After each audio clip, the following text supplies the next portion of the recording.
was at mission 10 of 20, so... Oh, yeah, was that's not probably gonna get a... there. You were a long ways off, my friend. Yeah, I know the structure of that game. It feels like it's building up to the final boss. I know there's some kind of structure weirdness that Yeah. people have thoughts about. I don't know anything about it. Okay, I'm so excited to find out. Okay. All right, we're tweeted out. We're live, so fun times ahead, I suppose. Amazingly, Devil May Cry 4 is... Oh, actually, I played Devil May Cry 4 and the reboot one, which is like a weird combo. Because the ones people like now are like 1, 3, and 5. Yeah, that remake's fine though. That reboot, it's fine. It's fine. People really like 5. That's cool. Yeah, 5 definitely has won people over as like maybe the best ones, at least since 3. Yeah, maybe the best one overall. Cool. Interesting. we have the best goddamn cover art this episode. It's so good. It's so good. It makes me want to Higurashi. cry. Yeah, the Matsuri Bayashi spoof. I mean, it's Higurashi. Of course, it makes you want to cry. Yeah, I mean, that's what Higurashi do. But this one in particular. Yeah. God. Yeah. Takes you to good feels land. Yeah, Someone I follow on Twitter is going through those visual novels right now, and they're on the 3rd one. And oh boy, oh yeah, just tweeting like, "Well, that happened," like a lot. I know somebody's just gotten through. They've just finished with Tanagashi, so they're going. Am I supposed to understand this by now? And we're just thinking, No. you're in for some time. So that's fun. It's all good. It's all good fun. You're gonna cook with your little sister. It's gonna be great. It's good times. Your new adopted little sister. It's fine. Gonna have grand old adventures. It's a in nice the chill forest. chapter. Yeah, totally. This extremely chill chapter. It's all fun and Especially games. because going in, all I remembered was the anime because I watched it like 10 years before I played the games. And I was sitting there going, I remember this was a bad time and I hated this arc, and I remember most of it. And I was playing it for people who didn't know it, so I'm there like keeping quiet. But I'm like, okay, I remember not enjoying this arc, and I knew someone who was in it was a massive Satoko fan already. And I'm like, oh, you have a bad time. Oh no. And it opens up and it goes, this is the most difficult chapter. And I'm like, there's no gameplay. Yeah, Oh, the difficulty is the worst. yeah, difficulty is the worst. It's like, oh no, it's not fucking kidding. No, it's not. It's man. That is like of all of the chapters, I think that's the one that caught me off guard the most, because like we had spent and I set myself up for this. I just didn't know the visual novels went this hard. So like in the two chapters prior, we had funny memes going on about Satoko being a garbage child. Like we had her in, like we even had like a graphic of her in a garbage can that we'd put up on the screen. Yep. Like I changed the thumbnail and put her in a trash can for those episodes, and then the turn happens, and oh no, we're just gonna quietly take that thumbnail away. See, it does hit so much hard. Like everything people say, oh, the anime didn't cover. I think it covers 99% of it. But the thing it doesn't cover is how much that is, like how much you're going to care about Satoko. Right. Because I didn't in the anime. I was like, I don't care much. All I remember is her whining, and I was like, whatever. Yeah. But halfway through that, I'm like, oh god, I care now. Oh no. Yeah. Oh no, it's going to be the worst. Yeah, but then you also get Mayakashi, where like it kind of got it got done dirty in the anime too, because it was mostly just reused footage from Watanagashi, and Shion's story, which is probably the most potent in the series. Like it got done real bad in that first anime. So like when we got to that story in the visual novel, it just murdered me. That's interesting because like, I thought it was fantastic in the anime. Like the only things that it didn't cover, I felt I didn't care that much about. Like, hearing the voices, I was like, it was in there for like one line, and that was different, but I didn't care that much. But no, saying that, the thing that changed was the very finale, the falling off the roof. Yeah. That was that change, and I don't know why they made that change. Like why? That didn't add anything or take anything. That just took away. Why? Yeah. Why? You could have fit that in. But that hit harder, especially because by the end I was there going, okay, we're done. We're through all the trauma. I know what's coming. It's one more scene. We're done. We are done. We are through the worst. Let's just wrap this up and move on. And that hit me, and I just bawled. Like that is so much worse. Save that CG for the end. It's... I know. Yeah, they had the CG. Yeah, because then suddenly we had the post credits. Yeah. And I bawled again. And then we had the message from Yukishi 7, and I bawled again. I was like 3 times. You 3 times literally in 1 hour. cried 3 times in 1 hour on stream. Yeah. That's what Nert does. He makes bad decisions about games that he should play on stream. The best thing. It's like you pick the right podcast to be on if you want to be around people that just fucking cry and play video games. Yeah. Yeah. Absolutely nothing I ever set out to do. But it was just like, well, that was experience. And in front of everyone, that was horrific. Let's do that again. No one else can play these games, I know. It'll be easy. It'll be fine. Always a good time. Always a good time. Our lovable little murder children. Love them. I love that's so universal. That's what I called them. That's what I always called it. I called it murder children. Murder. The children don't do much of the murdering, but some of it. They do. I think that they do an adequate amount of murdering. That you could call it murder children, and like somebody would be like, that's what they would localize it to if Higurashi was like an early '90s OVA series and it was released in America. That's what they would localize it to. Murder children. Oh man, some real gold in those early '90s.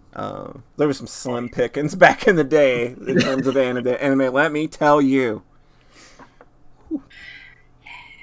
When was Golden Boy? That was like 93. 93, 96, something Yeah, like like that's a great one though.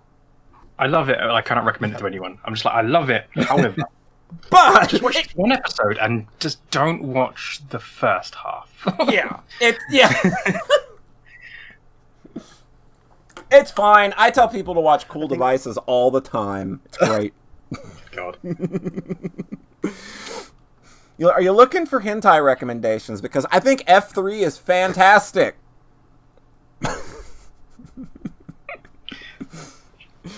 Who's up for some Dragon Pink, A Tale of Three Kitties? Let's go. What the fuck? See, I know all these Thank you, because revisit my dad had a rental store. Go ahead, Ren. in the '90s, so I just knew every hentai that came out then. I never actually watched them. I just knew of them. Devil Hunter Yoko gets misplaced as a hentai, but it's not a hentai. It's just I think I've seen that one because it's not porn. yeah, it's not porn. It comes on a white VHS, and you think, oh man, that's how you knew you were getting the good stuff, is if the VHS was a different color. Because my Dragon Pink VHS is red. That's how you know there's titties on it. It's not pink. No, it's not pink. I don't know why. It was. Imagine my shock. I was on the phone to Soft Cell Pictures the next day, demanding a refund. This, come on, people. We like hentai here. I should rewatch the Rance OVA and see if it lives up to the game now. There you go. Now that I have context. There you go. There was also Ray Missionary of Love. That was another one you could get at basically any Target or because see, like Soft Cell would do like general releases, but they would also do their unedited releases. But they would sell those general releases, which still had all of the sex. But it would just be like they mildly blur it in that version. Oh, jeez. Why am I doing... We pretty much didn't get this stuff in the UK, like, because the animated market was super limited, and like the first thing we ever got was Akira, and then the second thing we got was Yoretsuki Doji. So like that was it. Oh wow, yeah. Like wasn't like the first 2 shows we got. Then watched Akira and went, fantastic. Wasn't like manga comes same distributor, and everyone goes, "Wow, Akira was great. Let's watch it with our families." Oh yeah, perfect. Well, yeah. And so like it was just banned in the UK practically for years. Yeah. So we didn't get much adult stuff, which I was fine with anyway. But like you tend to find it in like the weird, like computer stores, like computer like fairs and stuff like that, where they're just selling random dodgy DVDs. Oh. And I just remember I kept seeing just 2 shows. I can't remember what one of them was, but one of them that came close to being hentai was just Plastic Little. Plastic Little. Yeah.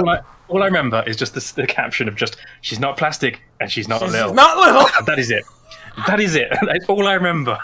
Also not a hentai. Also not a hentai, but there's titties in it for like It certainly looked like it was. 4 seconds. 4 seconds. Believe me, when you're 13, you count. You make sure. You make every second with titty count when you're 14. Oh my god, don't even get me started. Welcome, everybody, to Sockscast, episode 136. Another rousing,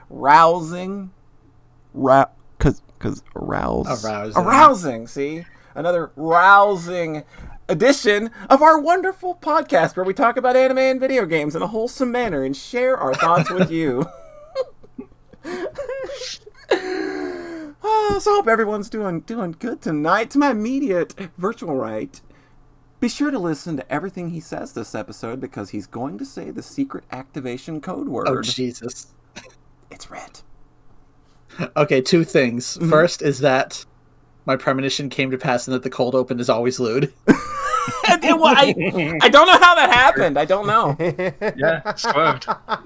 I mentioned we were talking about Higurashi and all of a sudden we were talking about hentai and I'm like, wait, what How did just this happen? happened? Where'd the plot go? We're going to have to listen back on that. I'm going to have to just make that the cold open completely unedited because I don't know how we jumped the shark on that. Because I'm thinking back and it was Higurashi, children, and then hentai, and I'm like, wait, that's a bad line! That's a bad line! I went wrong There's here. gold bars in the For middle. a second. Right, the murder children. Murder guys, children, too. right? And then let's see. It's a comedy bit, people. Look, we were together 4 hours ago. We scripted this. It's fine. Don't worry about it. You're ready for You're ready for a podcast, Rhett. Second thing, though, I'm about to rip your soul out just for the hell of it. Oh no. 18th, 2011. Oh, I love Portal 2. It's 10 years old. That game. I was there. I was there as like, well. God That game Not in the actually, morning. that game unironically means a lot to me. I know. Yeah. I just saw that it was 10. It was just like, yep. Oh my god, that was 10 years ago. I was Yeah. doing the Golden Potato Challenge. I know, back when Steam gave a shit about, like, 1, making games, and 2, like, promoting them in fun ways. In really fun ways, yeah. Portal 2. Man! Now I want to just fucking go back and replay it. Holy shit, I love that game! Oh, it's so good. Like, it's I love quite good. Portal 1, and I understand why a lot of people think that it doesn't quite stand up. Mm-hmm. But, like, man, I think 2 is just... 2, like, it might be more aware of what it is and what it's doing, and I think that's probably why it lost some of the charm for some people. But to me, like, Wheatley is one of the fucking funniest fucking He's characters amazing. in a video game fucking ever. And It's one of those, like... And the amount should- of random one-off things that they did for him, like in the ways that you could interact and not interact with him, and the way they had so much shit set up. Also, Mike Patton is in that game. That's it. All my issues with Portal 2 are just, I wasn't mad on the liquid mechanic. I knew where it came from, and like, it doesn't fit, but it's fine. Wheatley I loved, but it was the drop into the old labs. Oh, I God, had that's no idea. so good. No idea. Literally the biggest door in video game history, by the way. They It were was very fantastic. very proud of that very big door. As they should have been. Yes. Fucking amazing. To my immediate virtual left, the only pure thing left in your fucking world is wearing his disease. It's John Thayer. Hi. Hey. How's it Doing going? well. You doing Happy good? Sunday. Yep, having a very chill Sunday. I've done almost nothing but play games, and that just feels nice. That's a good. It just feels it's a good nice, way you to know? be on a Sunday. What else are you gonna do? Pull his devil trigger. Sometimes you need that. He's gonna pull his devil trigger 7 times. You sound like you're ready for a podcast, though. You sound nice and comfy. Does he? Do you have your Does tea? he? Do you have your tea? I have my tea. All right. It's lemon, orange, and spice. There you go. We have somebody that might be able to judge based on, tea experience, I imagine. Ha-ha! It's a clever segue because you may have noticed the lovely dulcet tones emanating from your speakers belongs to somebody that is neither of the three of us. We've got a special guest today. This is a friend we met when we were streaming Higurashi last year. Happened by the stream, stuck around. I don't know why he stuck around. What were you thinking? I had no idea. Hey, everybody, welcome to the show. First time Sockscaster. It's our good pal Nert. Hello, hey. Hey. I do indeed have tea. You do? I'm drinking a salad. I do have tea. What do you think of John's selection in tea, though? It's adequate. I'm impressed. Oh, well, there you go. It's a Bigelow orange and spice herbal tea. I usually drink, I had Earl Grey earlier and a nice chai before that. Damn. Boys. All good choices. I really love it on my tea today. So, Nert, how's it going? You ready for a podcast? Absolutely not. You're not? We're doing it anyway. That's fine. That's fine. You know what? We prefer it when people aren't ready. It's more spontaneous and fun that way. So, I guess, before we dive into what you've been into, who the hell are you and what do you do? Oh, Christ, you don't tell me I can't ask that crap. Good question. Good question. All right. Okay, so in terms of anime and gaming, so at the moment I'm streaming mostly daily. I'm basically gotten into gaming and streaming about a year ago, pretty much to the day actually, around this time last year. Wow. Because of lockdown, because of like cabin fever, I'm not talking to my friends, what the hell. And I've kind of like gaming paralysis. Like I've got a massive Steam library and I'm just thinking, what do I play? Oh, it's been 3 hours, I played nothing. Time to go to bed. And that was daily. That was for God knows how long. And I was just like, I want to play something. I think it started with like Superliminal or something like that. Something I just wanted to put on stream. It's just I want to play this and I want people to watch. I don't know why. And it just made me play it. Suddenly I'm not playing it for views, but I'm suddenly conscious that someone's watching and I might as well voice what I'm doing. And I loved it. And I was like, hang on, this is making me enjoy the game. I'm actually getting into the game. And there's more to that story, but whatever. So I've been doing that nearly daily, and I have now found a love for just playing games that just destroy me. Absolutely destroy me. Good. I came You're in enamored good with company. yeah, games that can just like affect you, that can just, I want games that make me happy and games that make me sad. Scared, Man, you know. I don't know. I like Scared Nert a lot. It's entertaining on this side of the ball. It's real entertaining, let me tell you. So yeah, as long as it's not frustration, I think that's the one I don't like. But everything else, absolutely fine, and I enjoy like feeling that stuff. I want games to do that to me, and having it on stream, having a record of it, and having people along for the ride. Even if one or two people drop in, what's going on, and people talk to me about it. Like that game you played, I saw like 10 minutes of it. What happened? And it's just such a social crutch for me. It's really helped me out. So that's what I'm doing. In terms of anime, cool. I ran an anime society for 14 years back at uni. It's a crazy long time. So ask me about anything from that era, and I will have essays in the back of my memory that I'll be like, "Oh, that series. Oh, I have a story for you." Anything recent? I haven't watched anime for a while. I'm watching a couple of bits and pieces, but nothing majorly recent. But yeah, that's like a depth of knowledge that I never get to use. I'm happy to exercise that. Oh, nice. So I gotta ask, because I know, like, we talked about why I did it a while back and why I started streaming Higurashi. It was just kind of like, it's gonna be funny. I'll never actually finish doing this. Because it started for me. It started as a joke. I was like, I'm gonna read a visual novel to people. That's the fucking joke. And then I did it. So what made you want to take that big, like, because when you look at the amount of material Higurashi is, it's like, oh god, that is quite the barrel to be staring down. What made you want to do that? First of all, I didn't realize the scale. Oh! At all. Because all I'd seen was the anime. So I'm like, well, I know how long the anime is. How long can the visual novel be? But no, it's more like I was telling people how much I loved it. It's always been one of my favorite shows just for... I watched it. I watched like first 4 episodes and I was like, oh, I don't know if this is for me. It hit a couple of buttons I was not happy with. And then I watched the next 4 and I was like, this is stupid. I hate this. This is pointless. You cannot reconcile these plot lines. You cannot. There is no possible way. Arc 2 and Arc 1, because I didn't know about question arcs, didn't know answers. I didn't even know about time loops back then. Dark times. That's your whole thing I was just now. Like, this is trash. I was just like, this is trash. This is murder porn. And I hate it. And I quit and I walked. And then it was only about like 6 or 7 friends that I talked to. I was like, this is ridiculous. Who would watch this? And I'm like, you need to keep watching. And I was like, really? But after it got through it and I realised everything connected, everything made sense, that I was just won over. Because how could it take something that I was convinced you could not make a good story around? And did. So I've loved it for years and I've tried to describe it to people. But there were certainly friends that were just like, I can't watch something like that. Like, especially because they kind of said, like, I have a thing about, like fingernails. Anything with fingernails I'll never be able to watch. And I'm like, yeah, that's in there. Are you joking? No. It's like a weirdly specific thing to have a thing for. I think some of it is, like, when people say... online, they'll say, like, Igarash, and someone going, oh, yeah, well, do you remember the fingernail scene or something like that? So I think that's probably where it came up. Yeah. But they would just list, like, 3 or 4 things, and I'm like, yeah, that's in there. Yeah, that's in there. Jesus Christ, okay. They were interested in the story, but they would never be able to watch it. Right. So when it came to, like, you know what, I want to play something. I'm going to start playing this. And I was just like, I'm going to start streaming this. And, like, do you want to just drop in? Because, like, it's only a visual novel. We're not going to see it. And you can drop out whenever the batch happens, and I can warn you when it's coming. Mm-hmm. And no, they stuck around, and, like, we had a journey together. And it was fantastic. That's awesome. It's still technically going, because we're kind of in the console arc. So yeah, I'm skipping those. Like, I watched you stream enough of those for me to know, like, the quality's pretty suspect. Oh, it's pretty bad. I want to get to the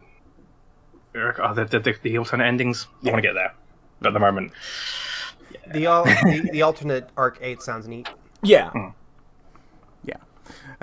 Like, speaking of, like, having to warn somebody, me and John had to specifically create a build of our visual novel for one friend who had one specific thing that they couldn't deal with violence-wise, so John had to, like, write a completely different scene. So that's good times. So we got some background. We got you in. You feel like, hopefully we've loosened you up a little bit. What you been up to? Come on, talk to us about something. You are always playing cool and interesting games when I look at your stream. Tell me about something. Well, it's interesting that you've asked me now, because right now I'm playing, like, whole normal things. Mm-hmm. And that's not what I do. But that's what I'm playing, and it's like, why? Let's wind back a bit. Let's go with Nausea, because I'm really happy to talk about that one, because that's something that very people seem to have heard of. This one's beefy, and I think that, like, of all the things, like, this is a great one to bring to the table. What's Nausea? Yeah. What's it called again? Nausea. Nausea. GNOSAI. SIA. Correct. Can't speak. Only on the Switch. Only on Switch and the Vita. What's a Vita? Exactly. It's like they literally, like, brought it out for this dead console and then the Switch as well. Mm-hmm. Bizarre. It's a Japanese studio. Only 4 people in it, which is crazy. But it's kind of this weird kind of hybrid visual novel. And I just heard about it because someone said, like, there's a game just coming out on Switch. It's got a time loop in it, and it's a game of werewolves. And I'm like, do you mean Raging Loop, which is a visual novel about playing werewolves in the time loop? No. No, you serious? There's 2 games with that exact same plot. Okie doke. So I picked it up just because it's got a time loop and I have to. It's by law. But going in, I really had, like, kind of, I don't know, like, tension about it, because, like, all the art, it's very, like, sort of watercolors. It's all very messy art, which is kind of lovely. But they only have, like, 2 characters in all the box art, and I'm just like, that they are too much. Their designs are too much. I don't know if I'm gonna like this. But once you get past that, like, actually all the other characters are fantastic. And they're good characters, just their designs are a bit much, but that's fine. But you get in there, and okay, so I'm expecting a story. I'm expecting another visual novel where you go through and fine, you'll have, like, hours of story. And it just drops you and going, you've got no memories. Okay, cool, whatever, cold open. By the way, we're voting for who to kill. Hey, excuse me? That's fun. I'm sorry? do you want to fill me in on a little detail? You know I have no memories, right? So... details. Just the fine print part there. That little bit of fine print I did not see on the contract. Yeah. And technically we're not killing, we're putting them into cold sleep. So I learned eventually, we're on a spaceship. We're on a spaceship, and we found out that X number of people are infected with this thing called nausea, where they look like humans, but they want the downfall of humanity. They want to kill everyone. Mm-hmm. And the best way to get through this is put them into cold sleep one by one until you get all of them, and then cool, you're alive, and the game will continue. Fine. But you've got no information to go on. There's only about 4 or 5 characters here. And you're like, I don't know who any of you are, but we're voting apparently. And great, and I think I died. that was how well it went. I was just like, yep, cool, dead, fantastic, nice, what a great start. And suddenly I'm back to the beginning. I'm like, okay, here's our time loop. So what's going on? But everything's different. And it's like, well, okay, well, I know that person's the evil infected person. Fucking accuse them out of nowhere, and everyone's going, you've got no evidence. Oh, what the no. hell? And then and then it turns out that they weren't. It's like, oh god, it's not just a looping. Everyone's different every time. Why? That's not how time loops work. Oh fuck. Oh, I'm out of my depth. And it was wild, and just it kept on going like that, and actually it started becoming a separate game where every time you just play a game of werewolves. And you have to and it's not about winning or losing, because you win, time loops. You die, time loops. So I'm thinking, so what's the point here? Why am I playing this game? Is this just it? Where's the narrative hook here? Like, what's tying this all together? Yeah. And like little by little, they start introducing new characters. Suddenly there's 6 characters. Suddenly there's 7. I'm trying to come up with voices. I'm not very good at voices, but I'm trying. I'm having fun. I'm trying. And it's just like, okay. And I was sitting there going, you know what? You can't play, because I've DM'd a few games of werewolves. You can't have a good game of werewolves with only 5 people. You need at least 7 minimum. There are 15. Oh, and we're just adding them 1 by 1 by 2 by 1, and I'm sitting there going, I need new voices. Shit. It didn't tell me. They just suddenly started appearing. No introduction, just like, like, oh, no, we need to vote. Yeah, we need to vote. We need to vote. Who are you? and one of them is literally an alien. Like proper grey alien with a ray gun. With a fucking ray gun. It's like, man, we're gonna fight the aliens. I'm like, is anyone gonna comment? Because I feel the need to comment. One of them is a dolphin. Yeah! Hang on. What is this chaos? This sounds fantastic. It's absolutely mad. And it took me a while to work out, but I kind of love this kind of meta game where you think the game is one thing and it's different. I thought it was a visual novel, then it turns into this random RNG find the aliens bullshit werewolves game. Because I'm playing against AI, it's not quite as funny. But then you realise, no, you're actually supposed to work out their personalities. And then the closer you get to people, the more you start learning from them their techniques of how to deal with debates. You can then use that like a power-up kind of thing. And it's about taking control of the discussions. So it's like, actually, today, I don't want to win. I want to see what happens if that person over there, who I'm pretty sure is an alien, actually wins, and I'm alive to see what happens. So, and you end up just steering it, just like, no, they're cool. Oh, they just murdered someone. No, they're cool. They're cool now. Like, it's just... Yeah. Everyone's like, well, Nert says they're cool, so I trust him, I guess, because he's leveled up his charm stat, apparently. And you end up unlocking the story that way, like finding people revealing stuff when they survive, when they don't survive, when they're the bad guys, until you eventually have all the information you need to break the loop. And it's like, that's pretty cool. That actually sounds like it's more of like a character study, because you kind of have to it sounds like you have to kind of get to know and drill down into each character kind of on an individual basis with the time that you have available to do so. You know, whether they're the culprit or not, or whatever the case may be, you retain that knowledge between loops. It's very kind of, you're playing the meta layer yourself. Yeah, it does become like that. You start realize, like, hang on a minute, Bob hasn't said anything. Bob always says something. Oh no. Oh no. Not Bob. Stuff like that. Yeah. And it's like, at first I was like, this is not my kind of game. I don't have the kind of brain power for this to remember everything. Because especially, okay, I think I know about them, but no, wait, were they real or were they fake that time? Oh. But in the end, you get there in the end. It's a really good adventure. There's a there's a JRPG that's sort of like this. I can't remember the name of it. I know that I bought it on Steam for $11 though. But it's sort of like, in every chapter there is a culprit that's the fuckhead in the group, and you have to do normal battle stuff, but you've also got to do stuff between missions to kind of suss out each one's personality and like what they're thinking and what they're doing. And at the end of each chapter, you have to call out the culprit. And whoever you call out, it doesn't matter. That person gets killed anyway. Yes, Lost Dimension. Lost Dimension is the name. So you can get to the end of the game, and I guess having never actually fingered the actual culprit, and I think the game, like the game's trajectory and story, kind of change based on whether you're right or wrong. Because no matter what happens, the person that gets voted at the end of each chapter fucking dies, and they're gone. And you have to continue forward with that. Like, and you're not, I don't know whether you're 100% sure if you got the culprit or not. So, that like, I picked that up because it sounded like a real interesting premise to kind of tie into something like a JRPG. Yeah. Sounds a bit like Paradise Killer as well. That's a similar kind of murder mystery, but it's never going to tell you if you're right or not. Yeah, You have to find evidence. It's like, that I accuse game. them. That game is interesting as hell too, because like you can make your entire case all the way up to the end, and it's just like your case is that's your case. You're basically like it's just like were you right or wrong? Well, you decide. Yep.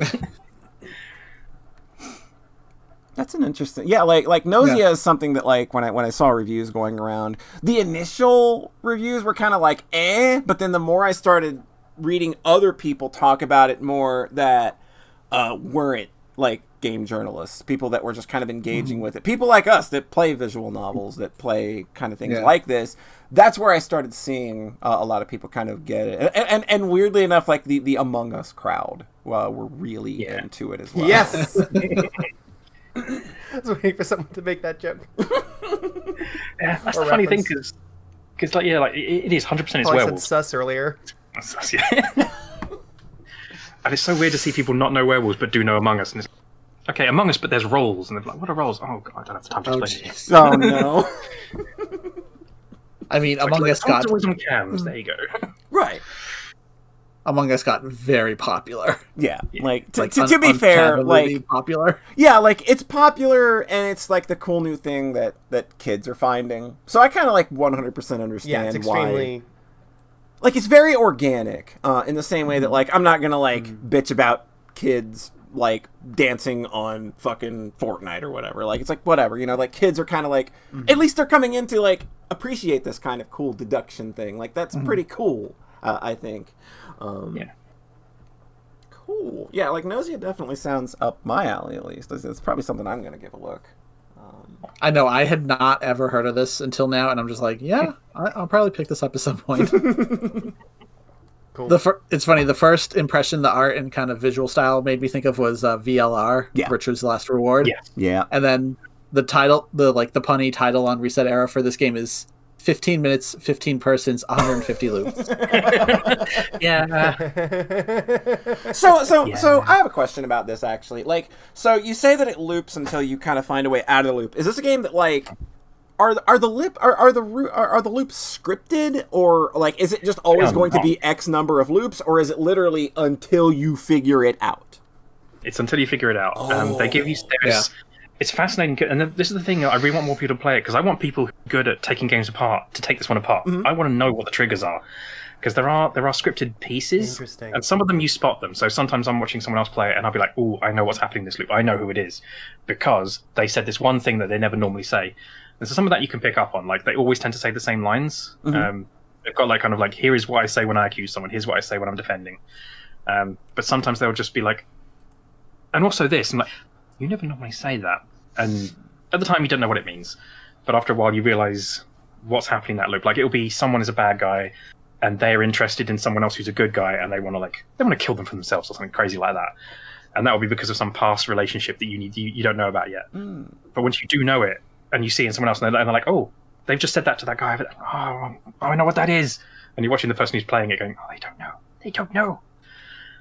It's got a thing called event search, which is it knows the triggers for certain conversations to happen and for certain pieces of information you will learn about a character. And you can say like search for a game mode. You actually get to pick the game modes, which is super weird. Like it's not just like you press the next loop and it goes, okay, there are 3 nausea. It is like, how many nausea would you like? Do you want 1? Do you want 2? Do you want 3? Do you want 4? How many character roles do you want? It's so weird because you just feel like I don't want to control this. I want the game to I want to have a story, but like you've got a button which just says find me a good combination, and it will up the percentages of finding everything and like picking the roles in the background, but you don't know what it's done. Find me the fragment with the happiest ending.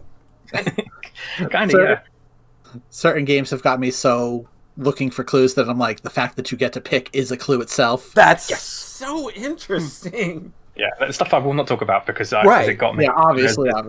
Yeah. But there's parts of that after I'm like, okay, but this just feels like I'm just going through the motions until I realize, no, you're not meant to go through the motions. That's the point here. It's different sections, but like, yeah, exactly that. Like there's so many meta levels to what's going on. I was like, okay, sold, done. This is amazing. Wow. Like this went like this went from like me kind of being a little I might look at it, like it sounds okay, to just like, oh no, like this actually sounds super rad, and this is a need to get my hands on very soon kind of game. Cool. No, I've added it to my Switch wish list. Switch list. Man, that's actually way harder to say than you think it would be. You tried to mock and then you fucked it up too. Switch wish. Switch wish. Nope. Switch wish list. John, fuck off. Thank you, John. First try. Fuck off, John. Nobody likes you. So, anything else about Nausea, or do you want to give it a toss to someone else? I'll say one more thing. Like, just that absolutely killed me was you start to learn the characters as you're meant to, but you start like taking almost the piss out of them. You kind of go, oh my god, you realize they've all got stats. Everyone's got stats, and you can actually see them, and you realize that some people with low charm just are automatically suspicious. Everyone's like, we've got no information. Gina, get out of the airlock. That kind of thing. It's just like, Jesus Christ, Gina. And then I'm just picking it out almost at random here, but like it will come later, and you're like, okay, I need this piece of information, and you'll just realize I need to keep her alive. That person who is so suspicious, I need to keep. I can't play for them. I'm playing me. Sure. Trying to keep them alive, but the more I defend them, the more suspicious we both look. Oh my god. So there's that extra level to it. It's not just you need to win. Sometimes you need someone else to win. Oh, that's so fucking cool. So that really changed how I perceive the game when I realized that's sometimes the goal. It's like, that's amazing. And it's funny because I was sitting there talking about it, and people in chat are just like, what are you doing? Surely you know that guy's the bad guy. And he's like, yeah, but I need him to win. You don't understand. I need him to win this time. But why? And it's like, I'm going to loop anyway. I don't give a shit. Right. See this happen. You are the Rika this time. So Yeah. Shit, yeah. Oh, shit. I was. Yeah? There we go. Yeah. That's it. You look in the mirror. I'm sus. Oh, yeah. Stuff I wish I could talk about, but I won't because the experience is great. But there are moments where just someone would just do something, and I was just, oh my god. Those moments are always so cool. Like in any game where you have a moment that sticks out. Like I know, like one of the big moments in a video game where like something clicks and the entire game changes is like the moment in Fez when you realize what's going on and how to play it properly. Yeah. That's like one of the coolest moments in a video game I've ever felt. I didn't even know that was the thing about Fez. Interesting. Maybe Yeah, that's why it's so popular. Fez is an interesting. Weird. It's an interesting thing, and it's best to go in not knowing a damn thing about it, and then let things happen. Interesting. Because I think I played it for like 20 minutes, and I was just like, it's a cool rotating platformer. I jump And around. that's all he ever advertised it as. Yep. Yeah, been saying that. It's the same with The Witness. So okay. Yeah. But there we go now. There you go. Well then, well, you have a mighty responsibility now, Nert. Who are you tossing the ball to? I want it from John. We've been shitting on John. I want it from John. All right, John. We John. share a name, so you know. There you go. John, Hey. ready? Do you want to talk, John? Yeah, I'm ready. All right, talk about things. Yeah. Okay, so last time I talked about Kingdom Hearts 2. I finished it, and I had a really good time because the game goes really hard at the end. Which was like, oh, okay, this is why a bunch of middle schoolers I knew were really into this back in the day. Sorry, I didn't mean to add another age thing. No, I mean, yeah. Kingdom Hearts is for middle schoolers, so that's acceptable. We got you. It's fine. Yes. Oh, yes. Absolutely. And I immediately jumped into the next one. What? Which is unwise. I knew it was unwise because I just did that with Xenogears, and it was unwise with Xenogears. Mm-hmm. But I did just immediately load up Kingdom Hearts 358 by 358 days over 2. That's what you say. Mm-hmm. Which was pretty much the one I was most excited to get to. Because basically, like, there's the broader pop culture consciousness is that's the one with the weird name, which, yes. And then you go one level deeper than that, and then you get to, oh yeah, that's the one that's not fun to play, that's really, really sad. Well, that last part's the immediate hook. Yes, this is the one that makes people feel really, really sad. And I've played like a third of it now, and I'm just like, okay, I know where this is going. Uh-oh. This is going to hurt. Oh, no! It's really funny because it's just brutal. It is, so you know how Kingdom Hearts 2 starts off with 3 hours of Roxas. Mm-hmm. And it's basically the end of 358 Days Over 2 is the prequel to Kingdom Hearts 2, telling Roxas's whole story. So everything that happened before he loses his memory and then wakes up in Twilight Town in the beginning of 2.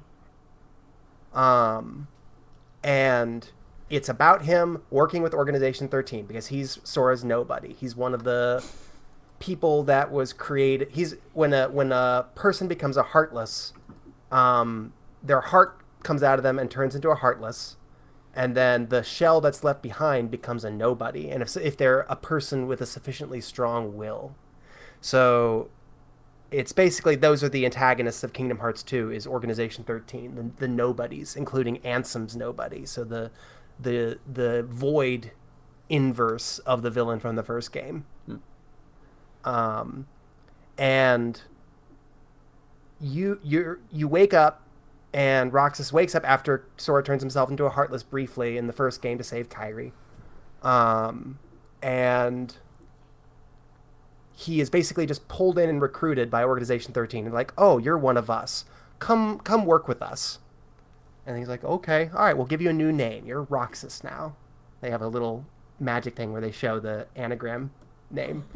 It's very cute. And the gist of this game is that it's deliberately, your job is to do missions for Organization 13. And all the game parts are jobs that you are assigned by the head guy at Organization 13, the secondary villain from the first game, from Kingdom Hearts 2.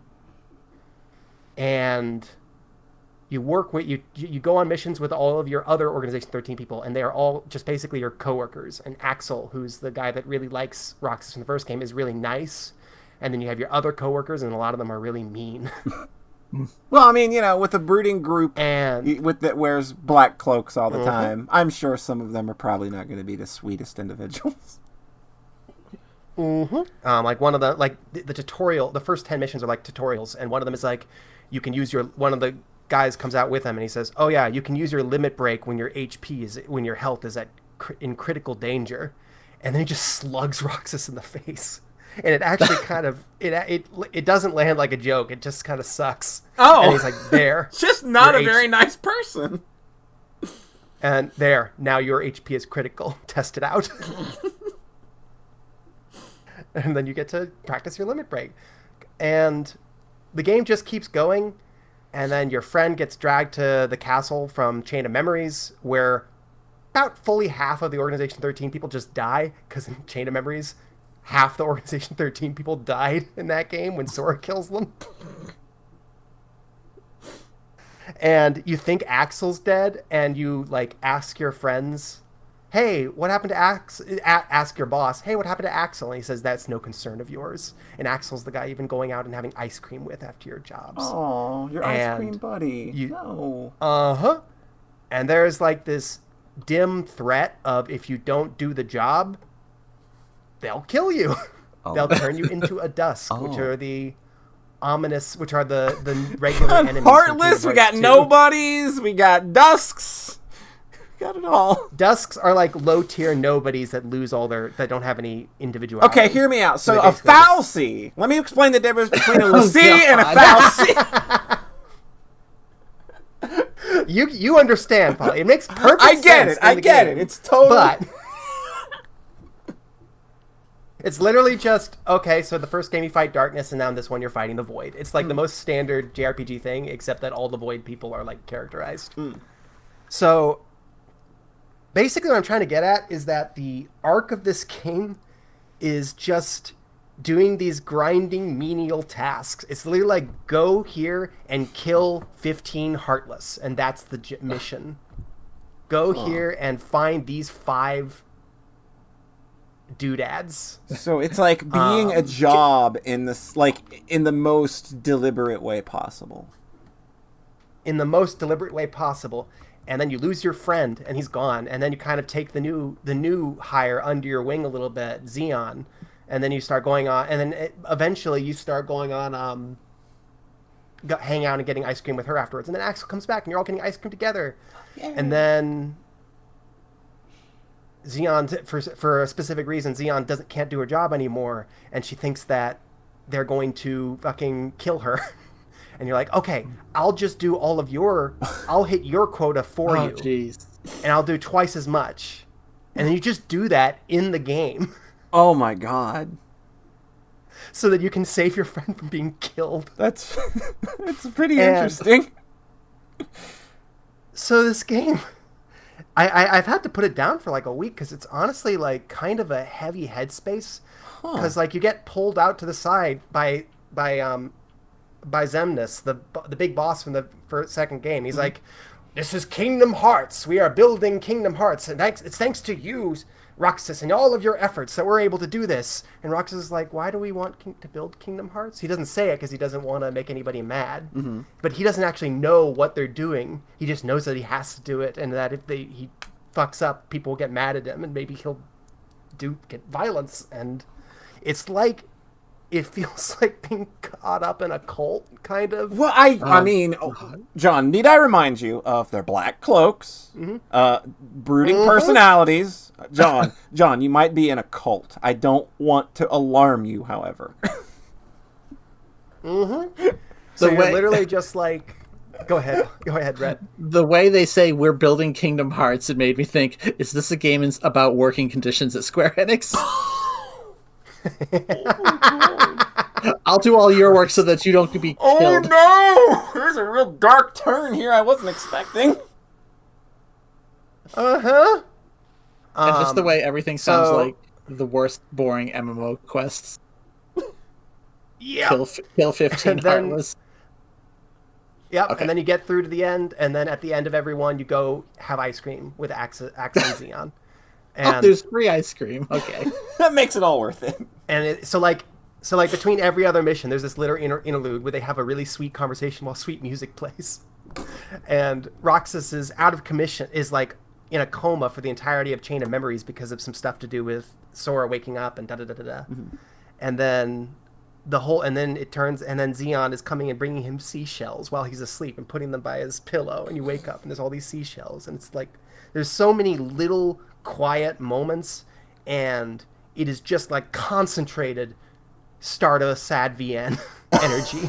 Oh jeez. But in the form of a Kingdom Hearts game where you also go kill Heartless. And the thing is, I know what happens to Roxas and Axel in Kingdom Hearts 2. Oh, it's not uncomplicatedly happy. Right. It might not be happy at all. And Xeon isn't mentioned at all in Kingdom Hearts 2. And a plot point at the end of Kingdom Hearts 2 is that you see the graves of all the Org 13 people. And everyone says this one is really, really sad. Oh, you know what? Yeah, this might be going somewhere. John, I think you might be crying by the end of this video game. It's Kingdom Hearts. So what it is it's an 8-hour-long story squeezed into a 30-hour RPG. And I'm like halfway through the 8-hour story, and I can see the end of it, and I know it's just going to wreck me. And I'm like, I'm not in a good place to go to take the rest of this journey right now. I'm going to take a little break and then go back to it. And honestly, there's a lot of queer coding going on too.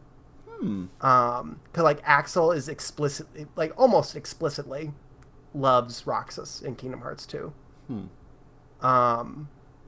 And I don't know where they're going with this in future games, but I know Xeon is a boy character's nobody. Identifies as a girl, as her nobody. And and also you are just caught up in these grinding capitalist cult hellscape bullshit. And it just feels like the Queer Kid Meat Grinder video game. Oh no! That's what, let's see, like if it was released in the 90s as an OVA. That's what it would be called. Throwback! There we go. Come on, I'm reeling it back here. God. So I'm just like, I'm just staring down the rest of this game, like, dead-eyed. I think this is probably going to be the best Kingdom Hearts story. But in the most, like, oofa-doofa way. Because it's very it's very deliberate with all of this, except maybe the queer coding stuff. And it's very, very purposeful. And the play works for what it's doing, and the combat is cool. It's neat. They do some neat things with it. It's very technically impressive for a DS game. Kingdom Hearts queer coded. Boom! I made the funny. There you go. There it is. Oh, Zella! I was about to say, Zella was in the chat. I was about to say this is literally Tetsuya Nomura Nikige. Like that's what this feels like, and that's where it's going, and it's gonna be rough. So I'm excited. I'm going to take a Kingdom Hearts break after this, I think, probably. I think maybe a lot of these characters come back to life in later games also. Yeah. But whatever. I feel like as soon as you break that, as soon as you do that, it does kind of take the dramatic tension out. Let me tell you about My He-Man. But also... Oh, now there's a throwback. Yeah! There's a show that makes me very mad, in case Nert didn't know. I did not. I have opinions. I don't know. I love it, but I also have opinions. I'll save it. Reverie of a Little Nobody. We've talked about it on the podcast before, but I'll tell you afterward. Okay. Gotcha. Kingdom Hearts, the last love song on this little Keyblade. Man, Psychonaut is really good. Fuck. It's really good. I want to revisit that. I need to revisit that. So I bounced off that. I've got like 10 hours in. Like, okay, this is too much. Kingdom Hearts is too much for me feelings wise right now. And I was like, hey, you remember what I kept saying? Kingdom Hearts 2 is like Baby Devil May Cry. What if we play more actual Devil May Cry? Hey, I like Devil May Cry. I like Devil May Cry a lot, Polly. Guess what? Devil May Cry is a lot more fun than Kingdom Hearts. Oh, thank God. I was hoping that was good. I was hoping that, like, your time with Kingdom Hearts, like, I know that they do a lot of cool things in Kingdom Hearts, but I was hoping that your time with Kingdom Hearts was not going to make you come back to Devil May Cry and be like, it's just not as cool. Because then I would have literally drive to where you're at, and things would proceed to get very ugly from there. Yeah, no. Okay, I'm playing Devil May Cry 4, and it's basically like you're imagine you're crawling through a desert, and like you can't drink anything, you can't taste any, your mouth tastes like sand, and you're just crawling through the dunes, desperate. You're on the verge of death. You're sunburned, and you find a cactus, and you crack open the cactus, and there's some juice inside, and you gobble down the juice, and it tastes so sweet and so good. And those are the kind of tough boss fights at the end of Kingdom Hearts 2. Yeah. And the rest is the desert leading up to that. The awful desert. Oh, it's like I'm like, oh my god, I'm actually playing a video game. Holy shit. Oh god, it's gone. That was it. That was all I had. Oh no. Oh no. And you keep crawling along, and you play, and you crawl for 10 more hours because you start playing the DS game, and you're like, oh dear god, what have I done? And then you find an oasis. And it's just this giant lake of clear, fresh water. And there's like a bunch of delicious fruit everywhere. And you just dive in and you clean off and get all the sand in your mouth and you drink water. And that's Devil May Cry 4. Yeah! Now, as far as... Go ahead, Rhett. Have you played 3? Yeah, he played 3. Yeah. Okay. For some reason, I thought you played skipped 1 from and 1 to 4. Okay. No, I skipped from 1. No, I would not let him skip 3. No. Everybody skips 2, obviously. Yeah, because that's the bad one. Yes. Yeah. The Devil May Cry trilogy, 1, 3, 4. Okay, for some reason I thought you'd skip through. You can go ahead. No. I did. It was very hard because I played it on the original US release mode, which doesn't have continues like DMC1. I was like, I'm big and strong. I can play this. And there's a lot of hard bosses in that game, y'all. A lot of hard bosses to play at the end of 10-minute stages. Yeah. Woof. Woof. Oofa doofa. Devil May Cry 4 has like 20 to 30 minute stages, and then it has continues, and you're like, okay, fuck it. Yeah. This is we're in it. We're in it now. It's like Resident Evil 4. It's like we're past that style, and we're into new video game, and that's fine. So Devil May Cry 4, a bunch of the big changes here are that you play as Nero instead of Dante. Nero looks just like Dante, which is pretty funny. It's funny. But you play as teen Dante in DMC3, and he is just as funny and goofy and thinks he's very cool as Dante in Devil May Cry 1, except more so. Like, it's even more teen punk energy. Nero is also a teenager and also a punk, but also angsty. Oh, yeah. Just a little bit. Just cut with a little bit of angst. Not overpowering. No. He's still got panache, but it's a different flavor than Dante for sure. And I like him. Nero also has a cursed arm. It's very cool. Oh, it's your thing. And he uses the cursed arm. You can pick enemies up and throw them and hit them on the ground really hard, and then hit them into other enemies, and it feels real good. The grappling shit in that game is wonderful. It's basically the press triangle to do cool button. Yeah. Because the bosses, they aren't vulnerable to being grappled most of the time, but then once you get them to a vulnerable state, they each have like custom animations for Nero doing some cool shit. Yeah. And it rules. So this is it basically, aside from the missions being a lot longer and having continues, this just feels like more really good Devil May Cry to me. Cool. With that real good grapple thing. Feels real good. Yeah. It's like you like in Devil May Cry, you get into it because you can punt enemies into the air and then shoot them, and that's the coolest thing ever. And then they keep reinventing ways to be super cool with every iteration, it feels like. Like, they tried to do it with wall running in Devil May Cry 2, but Devil May Cry 2 is shit from a butt, so... And they didn't quite nail that one. Devil May Cry 3, you just got, like, a vast assortment of very cool weapons at all times. Devil May Cry 4 has the grapples. Devil May Cry 5 has its own cool shit going on that I won't spoil for you since you've not played it. Cool.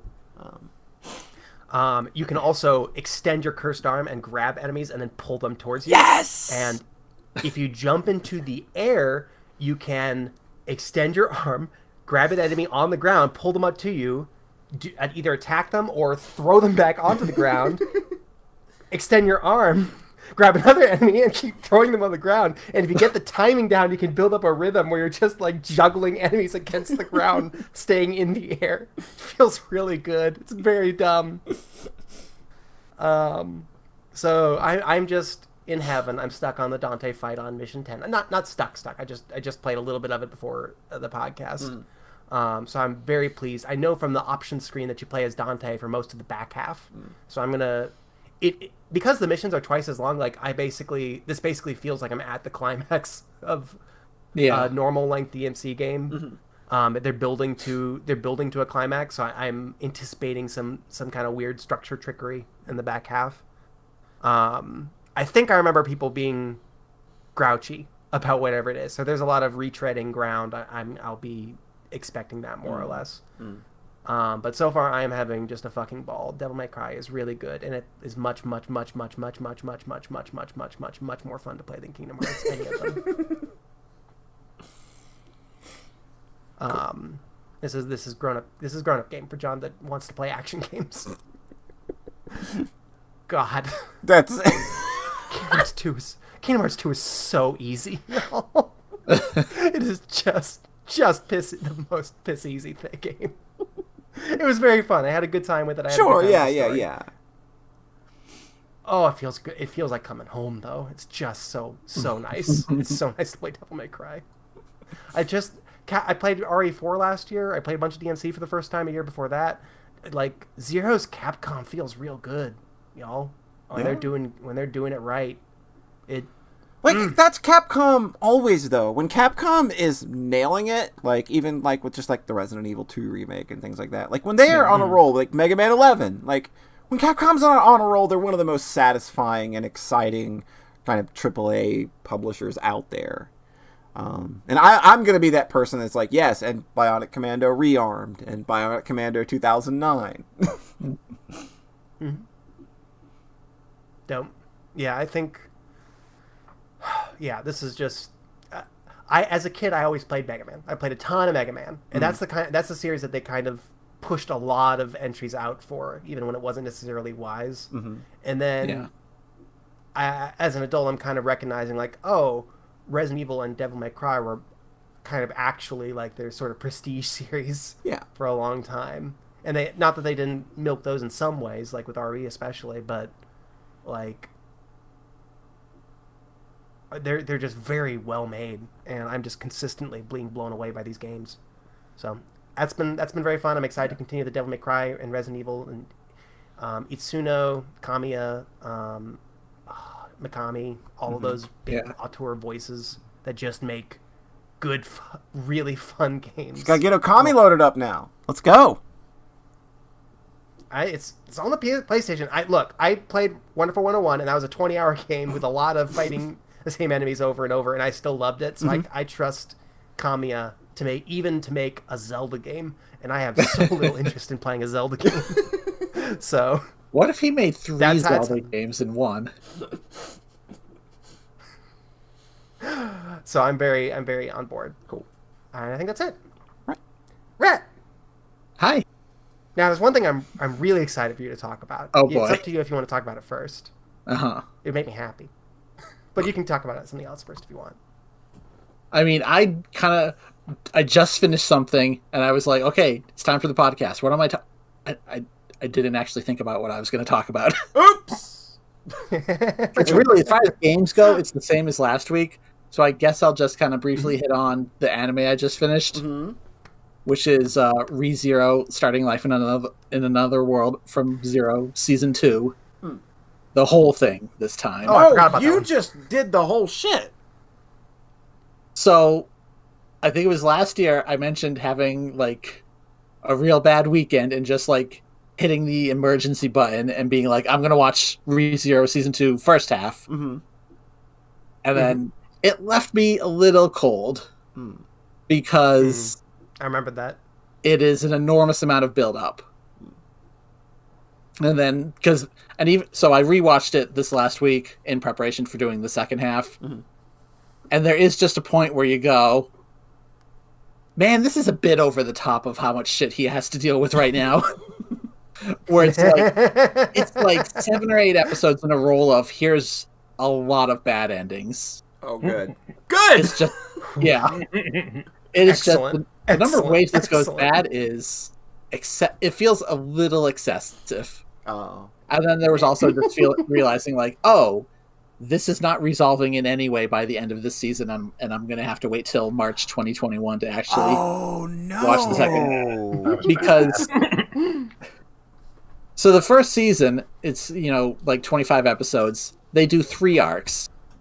There's the initial one, the Match arc, and then that awful fucking whale arc.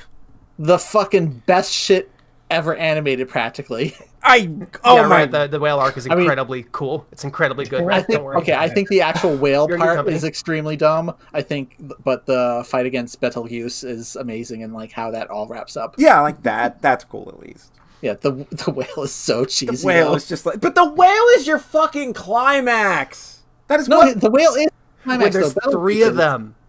When there's 3 of them, Polly, it's so cool and so scary.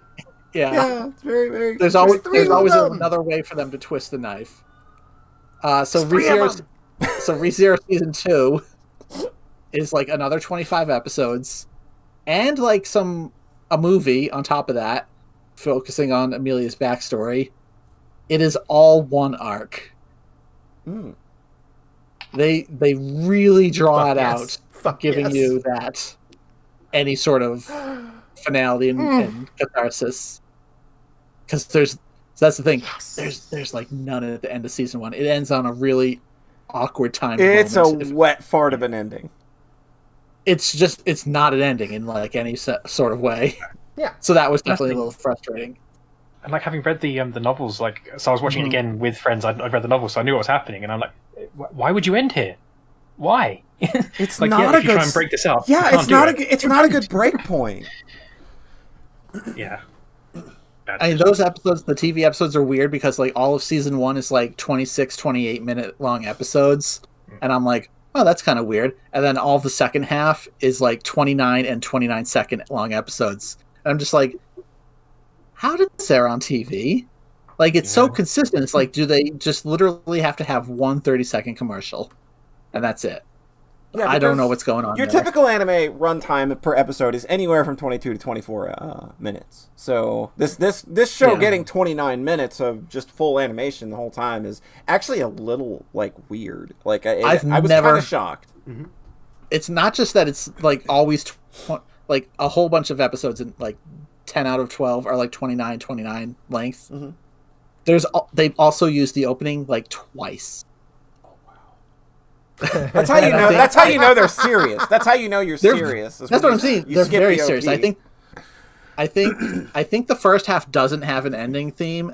I mean, they have an ending theme musically, but they don't have an ending animation. I think season 2 has an ending animation that plays twice as well. Oh wow! Like they are really just putting as much time into these as like literally possible. Because I've never seen episodes so consistently go dramatically like 6 minutes over kind of the standard length. But yeah, the timing of the end of season 1 is so awkward because I was like, once I started season 2 or second half, it's like, oh, if you had just gone like 5 minutes more and had the scene with the X character, that would have felt a little more triumphant as a stopping point.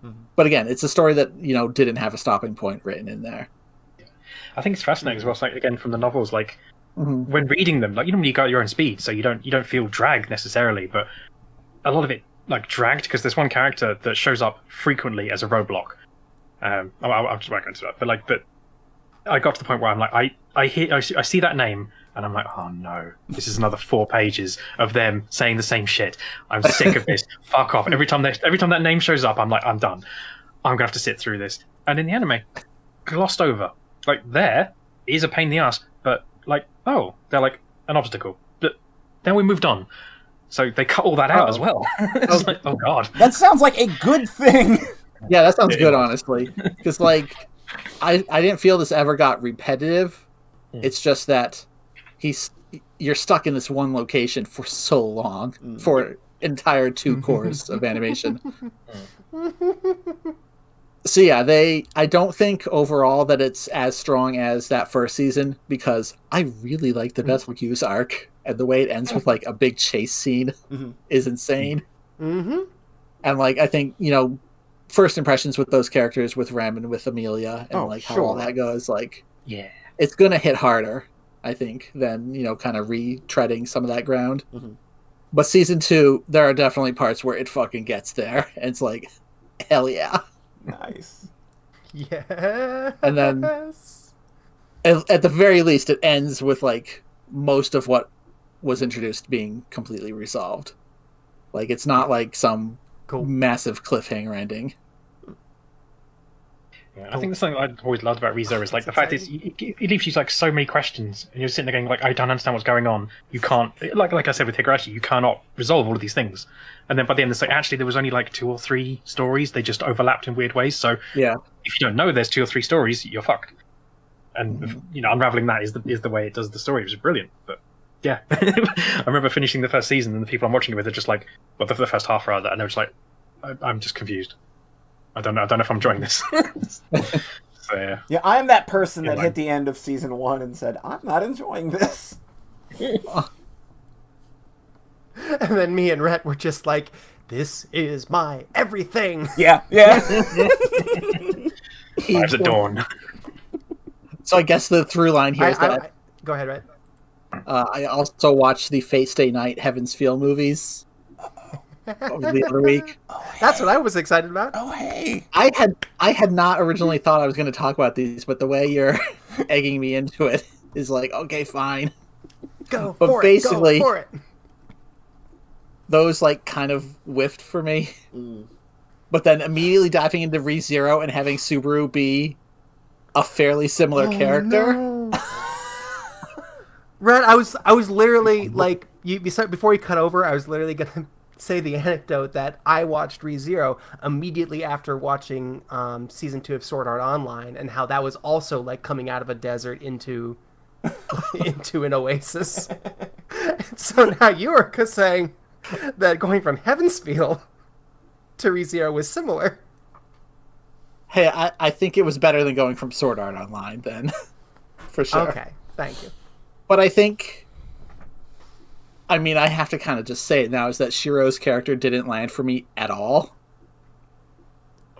So... Oh, you're gutting, John! I know! Red, we have to do it now, Red, because you DM'd me and I could feel like your nonplusness, and it broke my heart. So we have to Rip it off. Rip the bandage off. You got to pull the knife out now, because if we don't now, it's never coming out. So come on, Red. Well, what I'm trying to say is that is like going from that and having Shiro like miss the mark for me back to Subaru, who's a very similar character, I think, and have him just totally hit for me. It was kind of funny. Where it's the way you say how Shiro like is still a frail human boy, even though he's doing cool shit and fighting against servants. Like, Subaru does not have powers, really. He is a frail human boy who still wants to protect and be the knight for Amelia. So that's where, I saw that comparison. And it was like, oh, it's funny how one of these characters works for me when the other doesn't. And I can't quite put my finger on why, other than Shiro. Hey, I know why. Because I love Amelia. You didn't fucking finish Unlimited Blade Works, Rat. Okay, so fucking finish Unlimited Blade Works. I didn't realize that was going to be a big deal, but it's obviously a big deal. Rat. So here's the thing about the Fate Stay Night Heaven's Feel movies. They don't fucking explain shit. They just... Absolutely nothing. They animate what's happening. They don't tell you why it's happening, and that's a huge fucking deal breaker. If you're just some dumbass like me who just goes in not having finished any of the previous Fate Stay Night adaptations. I didn't realize how bad it was either until I guess it was Thursday. I'm talking to John on Twitter, and I just mentioned so what was that knife at the end? Why did he stab her? And John is just like, and goes into this whole explanation of what that knife meant, how it was set up. It's the Noble Phantasm from Unlimited Blade Works, where Caster uses that against Saber to... Oh! Oh! That was like one of the coolest moments in the story for me was this Shiro projecting this thing, and it's like, that's the thing from 30 hours of game ago. That's exactly what we need right now. This is so perfect. Oh my god, he's gonna save her. That's the thing, though. Red was just like, that's weird. 30 hours ago was a different arc. That's what's crazy about it. Is that not only is that it's a thing set up in Unlimited Blade Works that they pay off in Heaven's Feel. Heaven's Feel. They pay it off so good. I believe you that it's a good it. payoff. It's just that they don't do anything to make sure movie viewers will understand it. They have Shiro look at the knife one time super early in the first movie. They literally, for the record, Polly, they literally montage over 20 minutes of 30 minutes of multiple episodes of setup from Unlimited Blade Works that also happens in Heaven's Feel. Yeah. They just are and then all this happens. They literally the opening credits sequence. They open credits over the shared route. The summoning of Saber is montaged. Oh the my first fight against Lancer. God. So they do a flashback with Shiro, Sakura, and Shinji, shithead's name. And then credits, and then all of a sudden you've got Rin and Saber there, and the set, everything's completely different. It's just okay, fine. But But that's like not the most confusing part by far. I mean, I guess if you were 100% blind on Fate Stay Night, you'd be like, Yeah, what? you did watch Unlimited Blade Works. Oh, you did watch the first half or so. I watched the 2-hour Unlimited Blade Works movie. Oh, that's the one that everybody hates, isn't it? No, I did. I watched the first half of both anime adaptations and didn't finish either of them. Okay. I think there was something about... John said something about, like, Fate Zero is a bunch of competent adults competing in the Battle Royale, and they're out to kill each other. And then Fate Stay Night is a bunch of confused teenagers fucking it up. And, like, trying to do these fights while going to school and, like, maintaining their social lives. And there's just very obviously the Fate Zero version is, to me, more appealing. Yeah. Where they give a shit about the Battle Royale.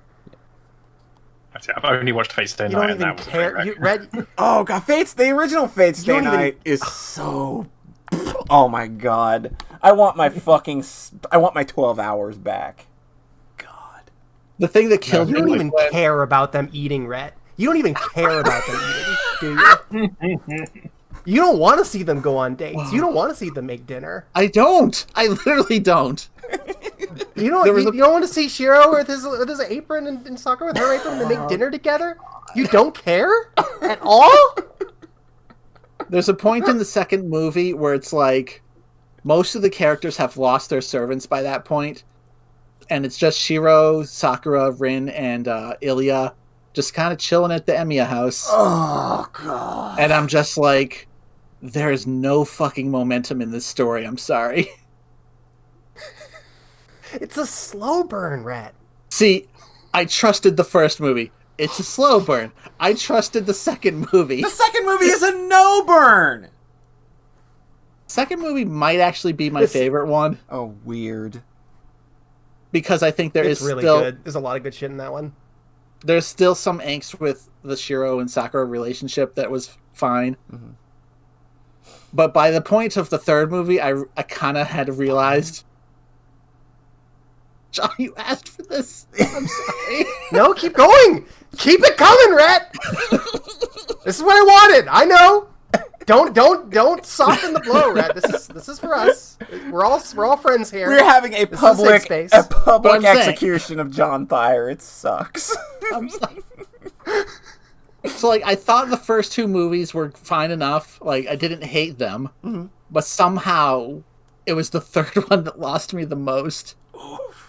Where I just kind of realized, like, that it just wasn't going to hit the payoffs in the way I wanted it. Except for the very, very insane big servant battle that happens in that one. You only cared about the servant battles. You didn't care about the Shiro battles or the Sakura battles. See, but that's what I'm saying. You were like, I was like listing all my favorite bits, and you're like, oh, that Saber Rider fight was really cool. And I'm like, the Saber Rider fight is fucking insanely cool. It's very cool, but like... That's not the point, though. But that was like that's like the third penultimate boss before the actual climax, and it's like, oh yeah, that was a really cool fight. But what about when the sword's coming out and he wants to save her, Red? I'm over here passing popcorn to Nert. You just can't see it. He's gonna save her. Okay, keep going. That's why I mentioned how the knife isn't set up in the movie at all, is when a lot of those moments with Shiro, they just literally don't make sense in the movie without context. Mm.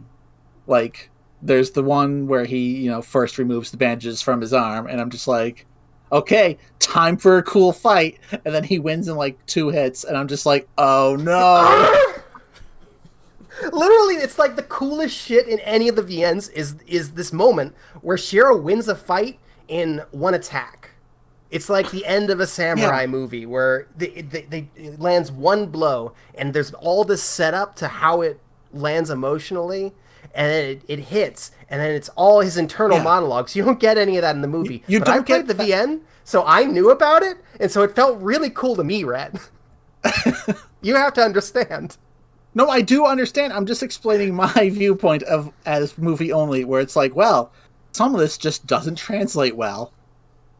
where I was literally sitting there in the theater just watching that, like, oh, this is the coolest shit in the world. This is not going to hit for any of my friends, is okay. this? Okay, Oh, if you no. can admit that. I thought that was the whole like, point of the bit, is uh-oh. that he knew it wasn't going to land, but you need to publicly execute him here and now.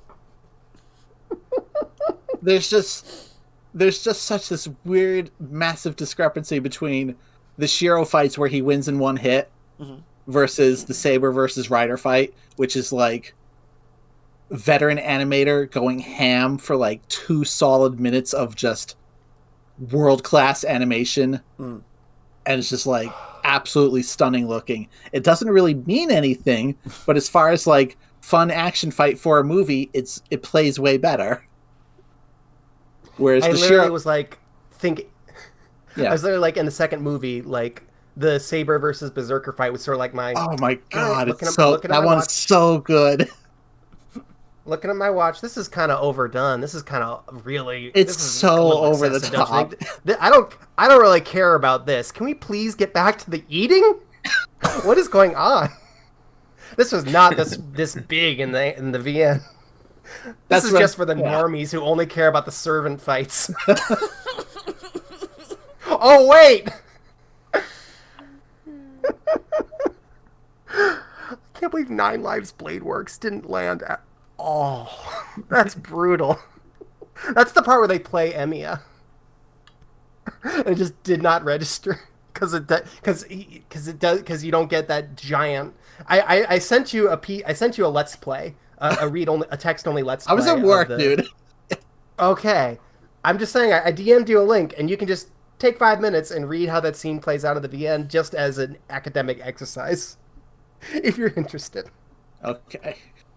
But that I'm just trying to explain that these big like internal monologue one-hit moments, they just don't work in a movie if they don't, do that legwork.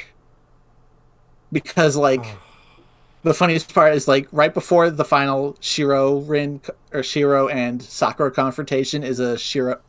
I'm stumbling all over these names. It's Rin and Sakura, and that one works way better in the movie. Where Rin has this fucking rainbow sword that's like shooting lasers out, and then she refuses to stab Sakura because that's her sister. It's very easy to explain. I just explained it to you guys. And then Shiro runs up and stabs her. And that's But it's not... with the okay. But it's with the good knife. All right. So the second movie there's a scene where you almost I'm stabbing there's a you, scene but where it's with the good knife. Don't worry, it's fine. like It's the very main... funny it's very funny that Red didn't have the context here, because there is a scene in the second movie where he almost stabs her with a real knife, and it's heartbreaking. And then in the third movie, Red's just like, wait, what? He did stab her this time? He does But at this stab point, her, it's supposed to and be then nice. it's But it's good this time. And they just don't explain that at all. I'm sorry. All right, I'm going to share one thing. I'm going to try to turn this around. I'm going to share one thing you said, though, that you were, because a character sacrifices themselves. And Red was just like, if this was like Symphogear, then Shiro would have just kept them from sacrificing themselves to kill the big god, and then just fought the god.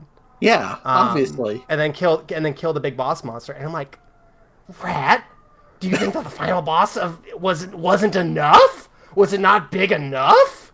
Was that not satisfying? It ends with like this amazing Metal Gear shit.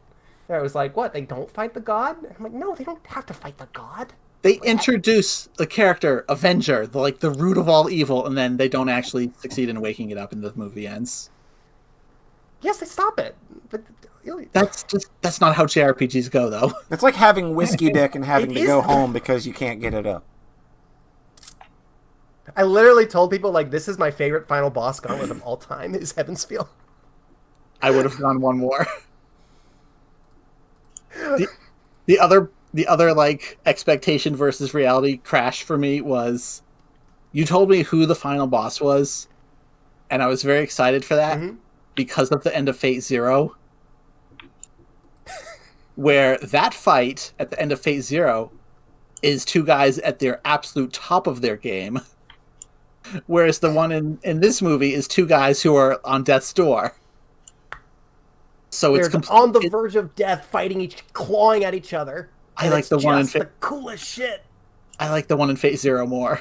That was when I mentioned like when we did the anime stuff last year, and I mentioned how Fate Zero didn't land for me nearly as much the second time. It was that specific fight at the end that was like got me back on the edge of my seat, like tears in my eyes, like rooting for it. It's like, fuck yeah, this is the cool shit ever.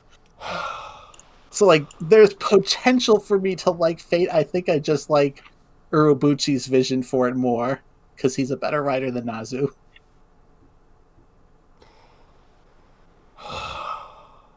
It's fine.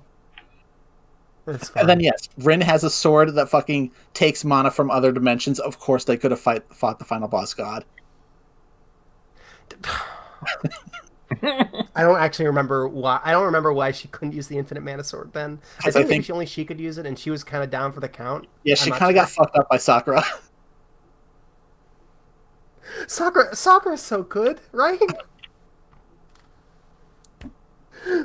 I think, was that the day we recorded the podcast? We had like talked about like sucking blood vampire finger stuff, and then it actually happened in the movie, and I was laughing. Yes, that's why I was laughing about it, because it actually happens in Fate. But I didn't know that at the time I made that joke. I love them so much, right? Oh, it was the Mary Skelter stuff, like yeah. the blood Oh, right. Yep. Like they actually do that in this movie as a replacement for some of the sex.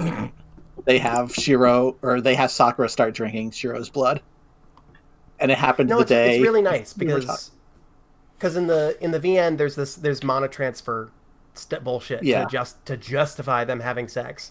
So, but in the re-release version of the VN without porn, they made it so that she sucks his blood. That's how they do mana transfer in the non-porn version. Mm-hmm. So in the movie, they recognized that the sex was really important to this story, but they wanted it to be actually nice and consensual and not have any of this weird mana transfer bullshit. So they do the mana transfer with the blood, and then they just have sex because they want to have sex. Yeah. And that's great. They do both. So it's very wholesome, is what I'm saying. Unusual. It's very nice. Unusual from change. It's unusual for the series that brought us respect women worms. Hey, don't worry, Sakura gets assaulted like 20 minutes later. I mean, why not? Yeah, of course. The what was I thinking? The dream in Heaven's Feel 2, the fairy tale dream. That was a movie edition, and that was so good. Every time something is like a movie edition, I go, yeah, that was good. Damn it. Everyone read the VN. I think that's kind of the ultimate takeaway. Sorry. There's just things that don't... The problem is that you have to read Unlimited Blade Works as well, too. No, and you have to read the first route. They're all important, Rat. You're already getting a compromised experience just by if you do watch all of Unlimited Blade Works and then all of Heaven's Feel, because you're still missing the Fate route, which is obviously important, even though it's the worst one.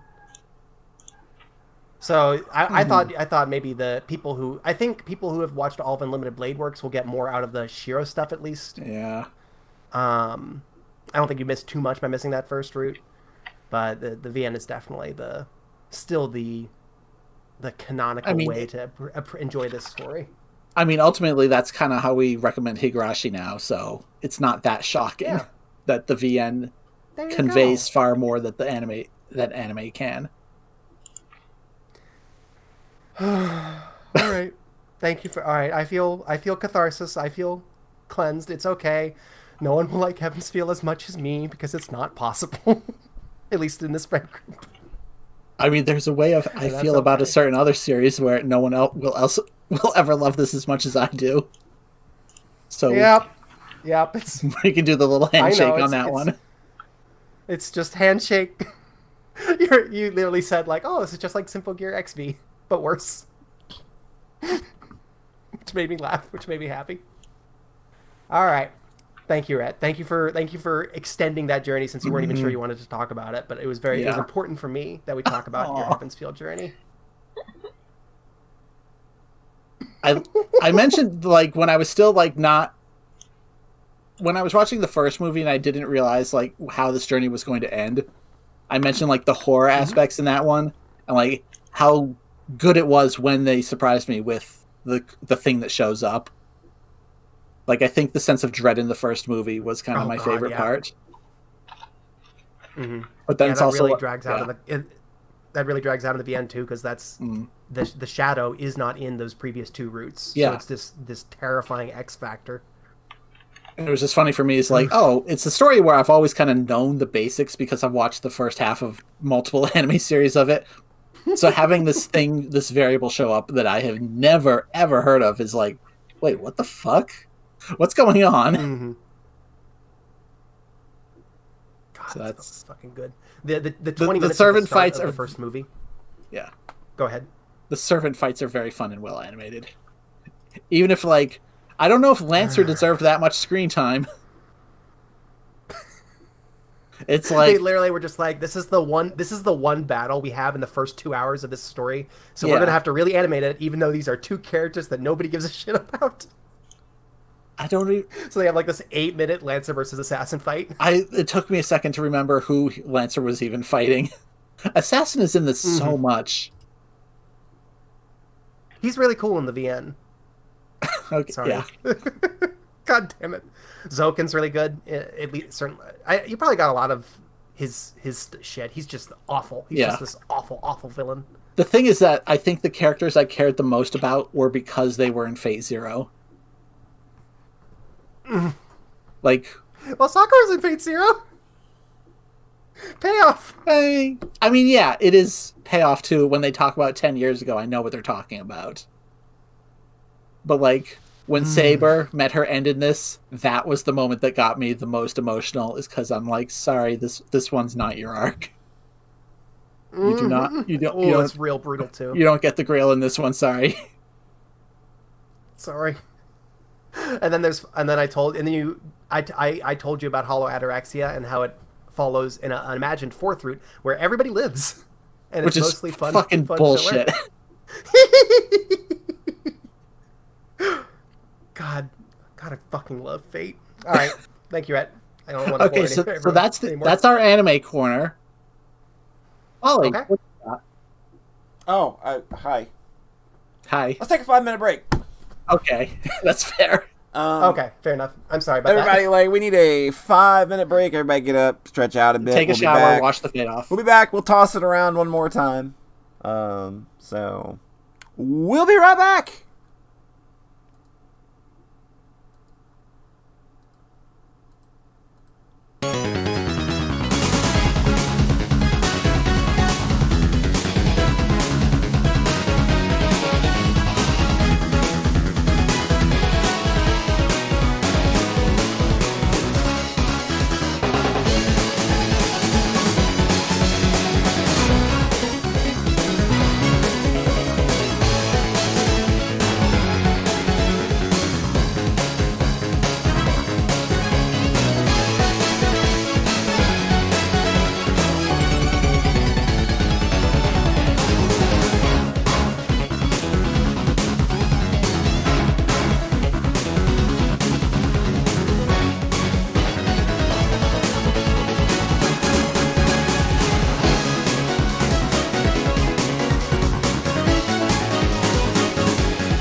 What? Hello.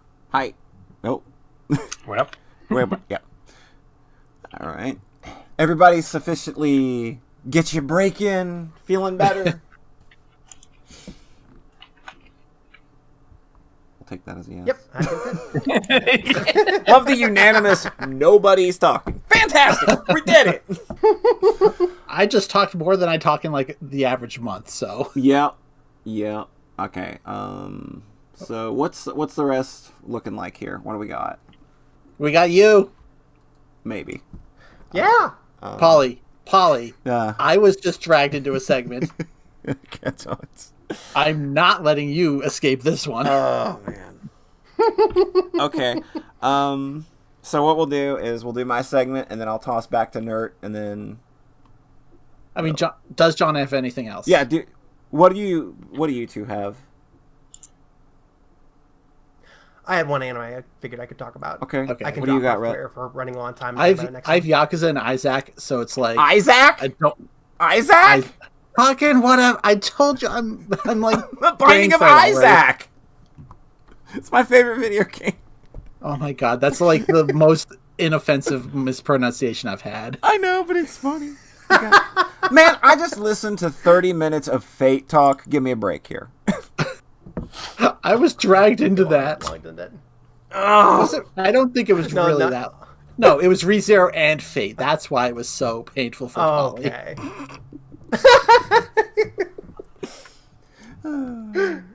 At least we can unite on ReZero. That can be a common ground between Fate and Simple. That was like me extending the hand is like, well, I still think Subaru is cool for some reason. For some reason.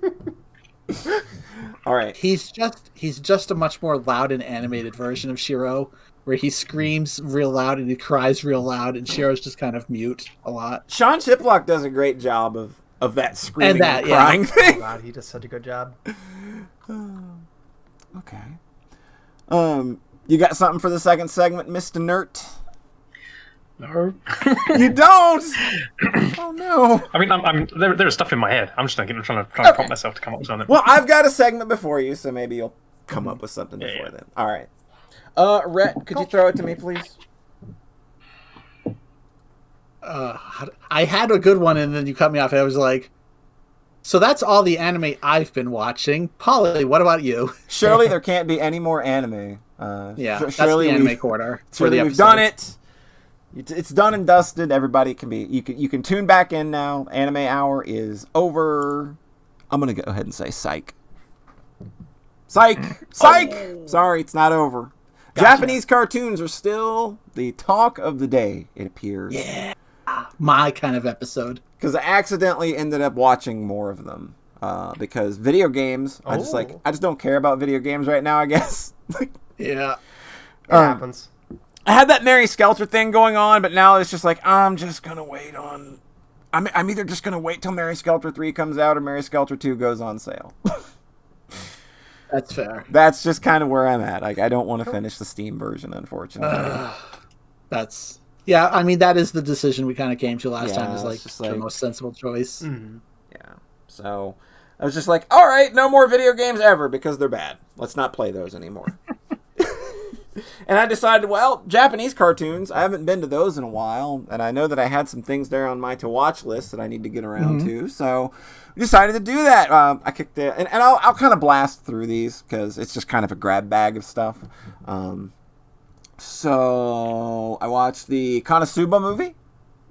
Oh, did you? Yes! I didn't know about this one. Man, Okay. y'all like Konosuba? Yeah? What if I told you there was an 89-minute episode of it? And it's a I don't really... know. That's what it is. What if I told you that it was sort of a Megumin origin story? Could I sell you? Excellent. Yeah, it's very Yes, fucking... that's positive. This, like, again, you just kind of get reminded over and over again of why you like Konosuba. Okay. When you watch God, I thought- this. Wasn't sure if this was going to be a positive or negative review. No, I absolutely love this. Like, there's Okay, great. one kind of gross transphobic bit in the middle, and I was just kind of like, okay, whatever. And like, you know, it's not as bad as the weird rapey scene in the first season. So a lot of the humor in this is kind of like Kazuma trying to have sex, and it does get uncomfortable a couple times, for sure. Yeah. But they get some good use out of the Kazuma's finally going to get laid joke, too. So there's a very well-animated hand scene that I very specifically remember. God, the hands. That was just... Who painstakingly did all 972 frames of that animation cycle? But hey, like it's not anything super special. It's just a 90-minute Konosuba episode that's just really well written. It's funny. Like these characters, like it was surprising to see Aqua kind of take a back seat because she's usually kind of front and center in that show. So like for Megumin to kind of get the lion's share of being on camera and kind of like exploring like why like and like why her friend learned the magic she did and stuff like that. A lot of sweet little moments. Which again I think is why this show works. Is that like everybody in this show is an asshole, but like there's a heart to it there. Like it just makes it work. So that was a good time. If you like Konosuba, there's really no reason to not check this out because, like I said, it's just a 90-minute episode of that. I mean, it feels like kind of like it's definitely like the next story arc where it's more like 3 or 4 episodes. Yeah, I think that this was its own light novel. Because it goes real big at the end, just like the other kind of fights against the Demon Lord generals or whatever they are. Yeah. I started watching Mob Psycho 100. Yeah. Oh, hell yeah. This... Tell us about your journey with this. I didn't know... Like, my journey with this was like, man, I hate My Hero Academia. Yeah. And then, like 5 people on Twitter were like, go watch Mob Psycho 100. I was like, man, that's like a lot of consistent praise from people who, 1, don't like My Hero Academia, and 2, are recommending me Mob Psycho 100, and 3, it's not JoJo's Bizarre Adventure. Because that's usually like that's usually what happens, right? Like you go like I need an anime suggestion, and then you're gonna get that JoJo's Bizarre Adventure person for sure. Yep. So Mob Psycho 100 is it's by the same dude that did One Punch Man, which I didn't know going in, but then you immediately kind of get that it's definitely him because it's his style, and like the main character is kind of he's a similar analog where he's a very, very powerful individual, very capable of pretty much flattening an entire city if he wanted. But he's very subdued, very quiet, very reserved in this way that, like, I don't know that I've seen many anime protagonists written like him. Because you can't tell if him being so subdued is coming from just him being a very muted personality, or if there's reason for this. And the show kind of starts exploring that space the more it goes on. I'm at about episode 9 of season 1, so I've not finished it yet.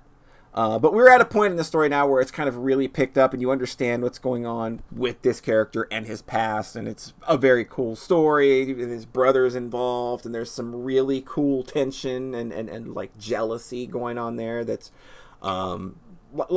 it's a deeper story than I thought it was going to be, because I think that initially it presents itself in a very goofy manner, starting out, because like he's the psychic, but he's working for this guy that's clearly not a psychic.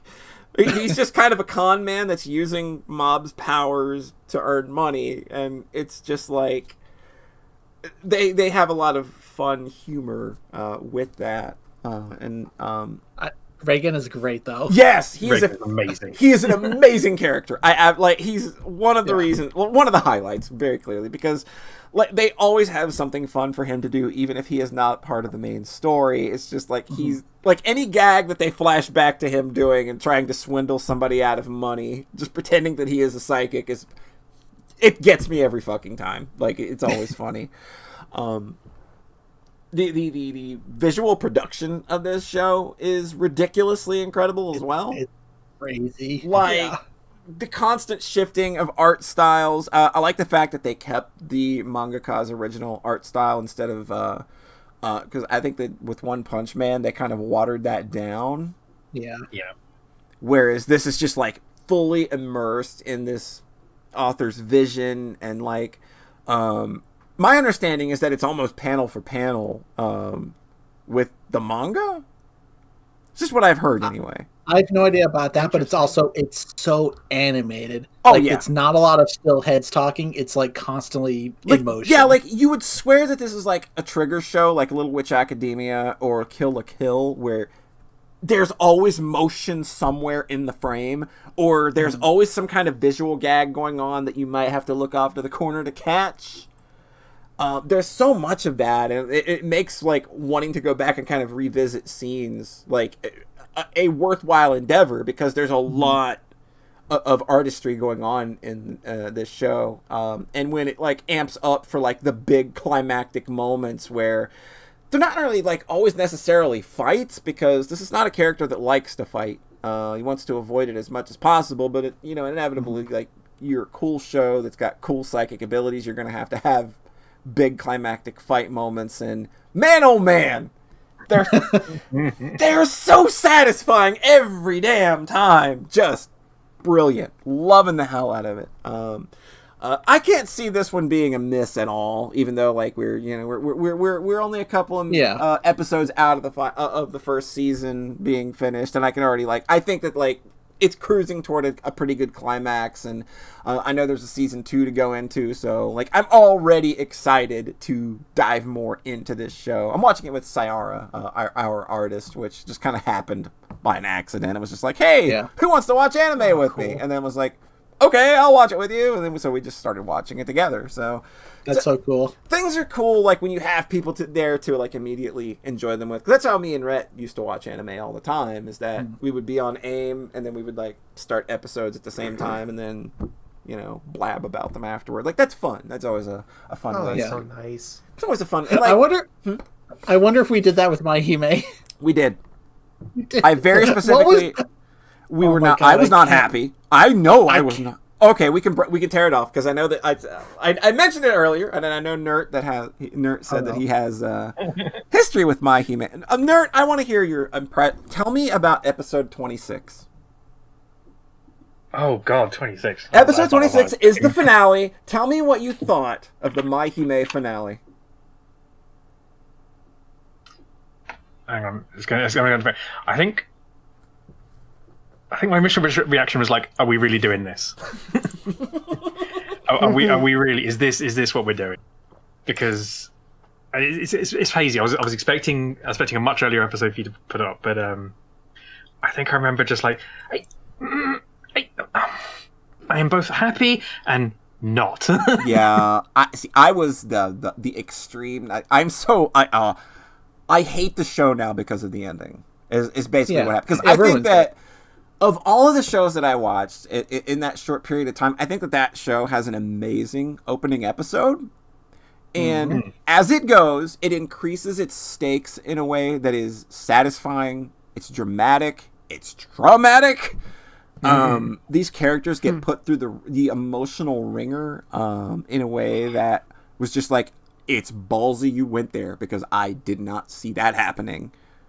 And the finale throws every bit of that away in a way that I feel is insulting. Yeah. Like, a character in this story gets raped by somebody else, and they make a gomenasai joke at the end. Like, that makes it better. And that was kind of like the nail in the coffin for this show to me. Was like, oh, yeah, nope. So, like, the Deus Ex Machina was bad enough, where we literally erase everything and nobody learned a fucking thing. But when you have that character float by and throw that shitty apology with a big smile on her face, you don't recover from that. Yeah. That's it. I think the Sorry, go for it. Go ahead, Nerd. I made the forgive me. I made the Shovel Knight joke without being aware of that context. For the record. Oh God. Yeah. And you were saying, Nert? That's my history was because I just didn't expect any of it. It looked like the dumbest show I'd ever watched, but like in a good way. I was kind of in the mood for. I just want shit blowing up, and the first episode delivers 100%. Yeah. I think the second episode delivered, third episode, and fourth. But the fourth episode, I was like, "This is unbelievable! How stupid this is!" And I love it. And I'm here for it. And then the trauma hits. I was like, "That's not what I wanted here. I didn't want this, and now I have it." And my heart is in 3 pieces now. What? And then just kept going, and it got worse and worse. And I was like, I've never seen a show do this. Yeah, especially for such an opening like that. They just deconstruct these characters into paste by the end. Yeah. So yeah, and then I do like my happy endings, but yeah, the retcon was like, no, this show didn't deserve it. No. That show is like literally like that show is probably the only anime I've ever watched that legitimately pissed me off. The thing that gets me is like the way Nert just mentioned is how the second half kind of shifts gears and becomes like a trauma for the characters, and like how My Hime is kind of like an early version of Madoka. Yeah, it really is. It really starts putting the characters through the ringer, and like when I was first watching Madoka, I got to the ending, I was flashing back to My Hime, and I just went, "Oh, they're just gonna do a reset ending, huh? Cool, fuck it." And like, but there's something about the way Madoka pulls off its ending that doesn't feel as unjustified bullshit Cheap. that My Hime failed. Yeah, I think I agree with that. I do think because even though like Madoka does bring some characters back to life, they don't really focus on that. No. They still have the characters learn something. Yeah. Like Homura and Sayaka, like their status is not reset. No. Like so, it doesn't feel like the whole show was a waste to get to that point. Like I had problems with the ending of Madoka, especially because I had a much better ending in my head at the time. I saw so many hints where I was like, it's like, oh, that's where it's going to go, and then it didn't, and they were just like, are you shitting me? You were hinting to a much better ending than this. So I was very upset with that. But yeah, absolutely, it was definitely better than My Amazing. Yeah. We can at least give it that. I think I find it hilarious because so many people were watching, even the early episodes before anything went dark, and they were like, ha ha ha, this isn't going to go dark. Have you seen the opening? Have you not witnessed the opening? Yeah, you're never going to realize where this is going to go. And it's like, come on. Good stuff. So we'll continue that line then from magical girl adjacent television. Very stupid shows. Very stupid shows. Big, loud, stupid. Which that plays here. We like big, loud, and stupid. Yes. So I did something that I wasn't sure I was going to do, and then I watched it over the course of 2 days. I watched Senki Zesho Symphogears GX. Yeah. You did? I watched it in 2 days too. Did you really? I ate the whole thing in 2 days. Holy we both devoured John- Symphogear GX in 2 days. John, out of the blue, watched the first 6 episodes and DM'd me and said that was the coolest shit I've ever seen. Oh, this is And then wild. Holly basically did the exact same thing like 6 months later. Yes. That's wild. So Symphogear is like everybody that Tell us. That's too. They should know it. They should know what Symphogear is at this point. It's the magical girl show where they sing and one girl punches things a lot. That's that, and it's like Red's favorite thing in the entire world. Everything. It's my everything. It is literally his everything. So, season 1 and 2 of Symphogear. This is the 3rd season of Symphogear, by the way. So, season 1 and 2. Season 1, for me, to do a little recap, it was uneven, but I saw the potential. Season 2 completely lost me because it was full of just really bad writing and characters changing motives to fit what the story needed to do, rather than being, like, true to themselves. Like, nothing about season 2 feels genuine to me. So it was a lot, and at that point I was just like, yeah, I don't think this show's for me. I don't think it's ever going to give me what I need. But I like Chris a lot, so I want to see Chris. I wanted to see more Chris, basically, is really all it boils down to. You like a character a lot. Sometimes that's enough, right? Sometimes, like, you play a video game because you see a character design and you say, that's cool, I want to be that. And sometimes that can happen with anime, where you look at a character design and go, you know what?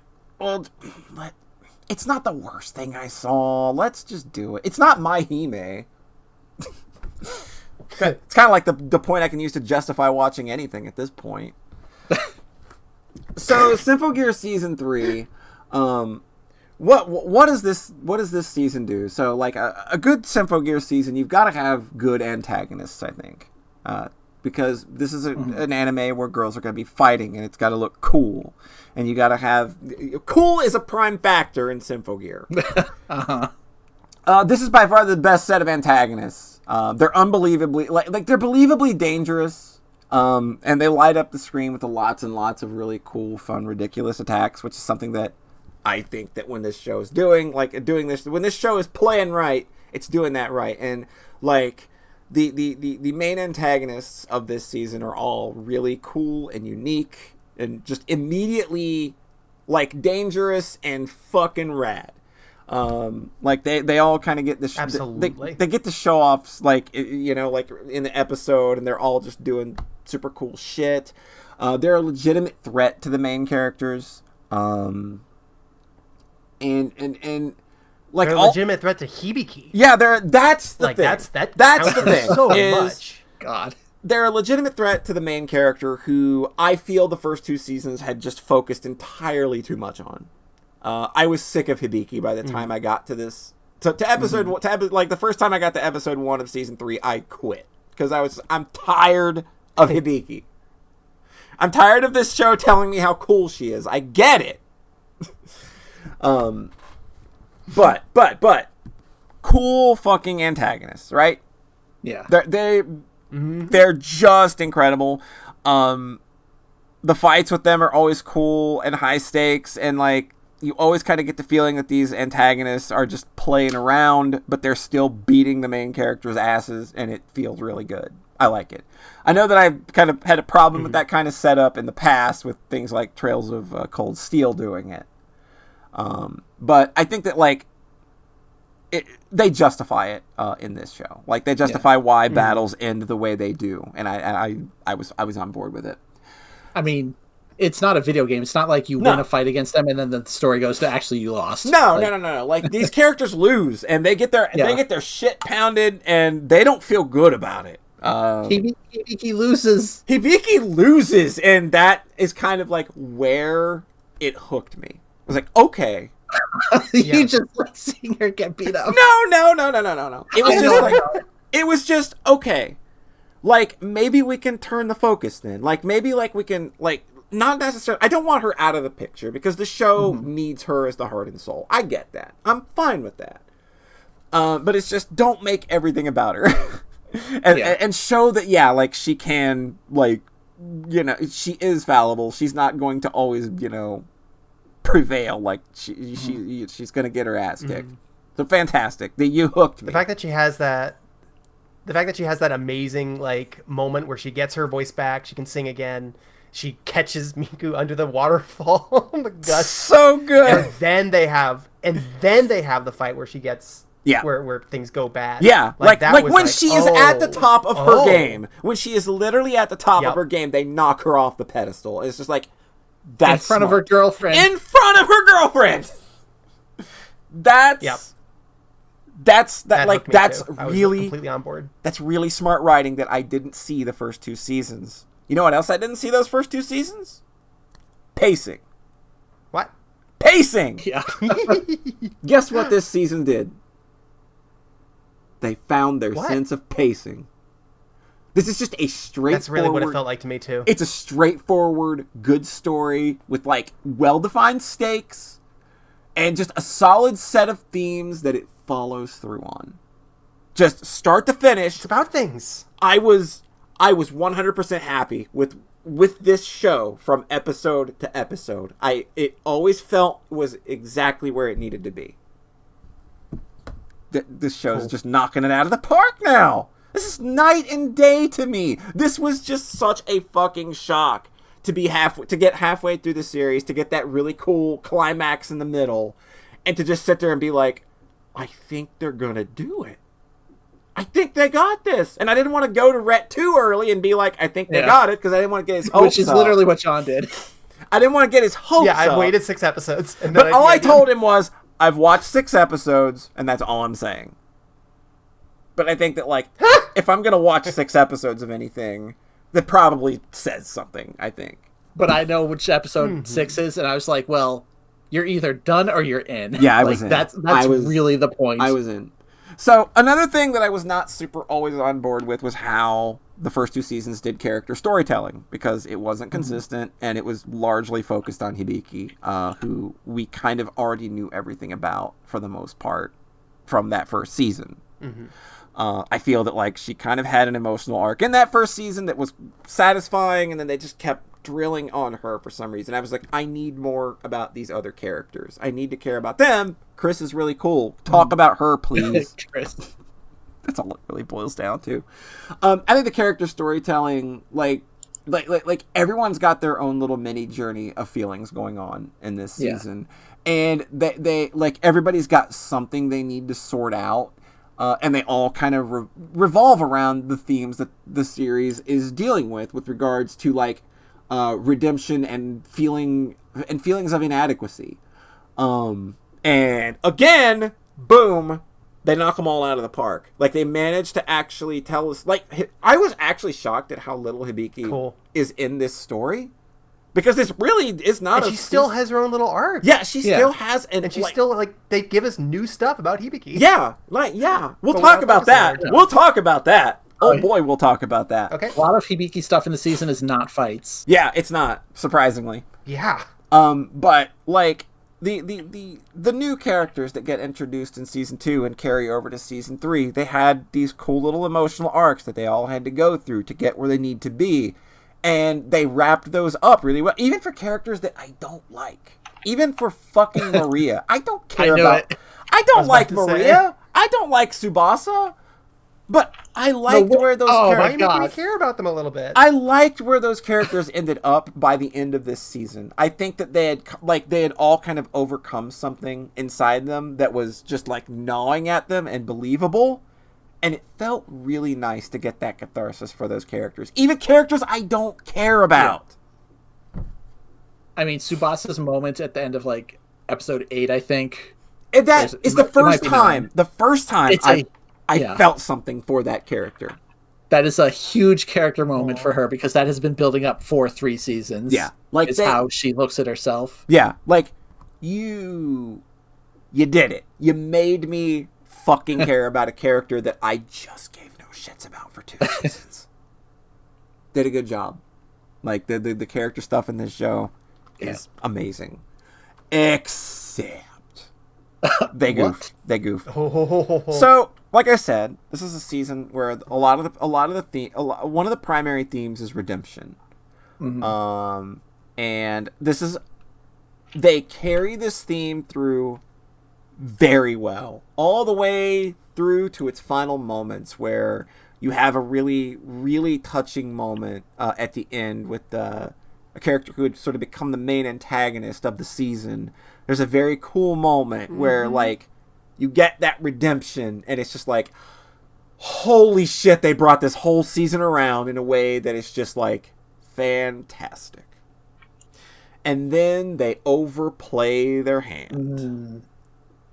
So, redemption being a key theme, Hibiki's got some shit going on in her past, and it's not good stuff. It's family focused. It's a really hard thing to, like, you know, broken families really suck. And she's a character that has suffered through that.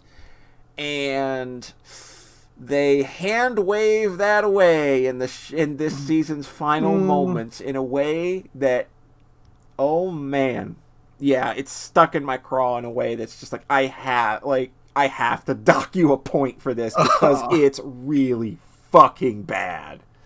Okay, can I say something from later seasons? You can, yeah. They don't really commit to that. I would hope not, because it's a real shitty way to approach Yeah. that kind of very real broken family trauma that, you know, it's very obvious because we flash back to the fact that we know Hibiki had a pretty rough childhood through the first 2 seasons. Like, they flashed back to that and moments from that.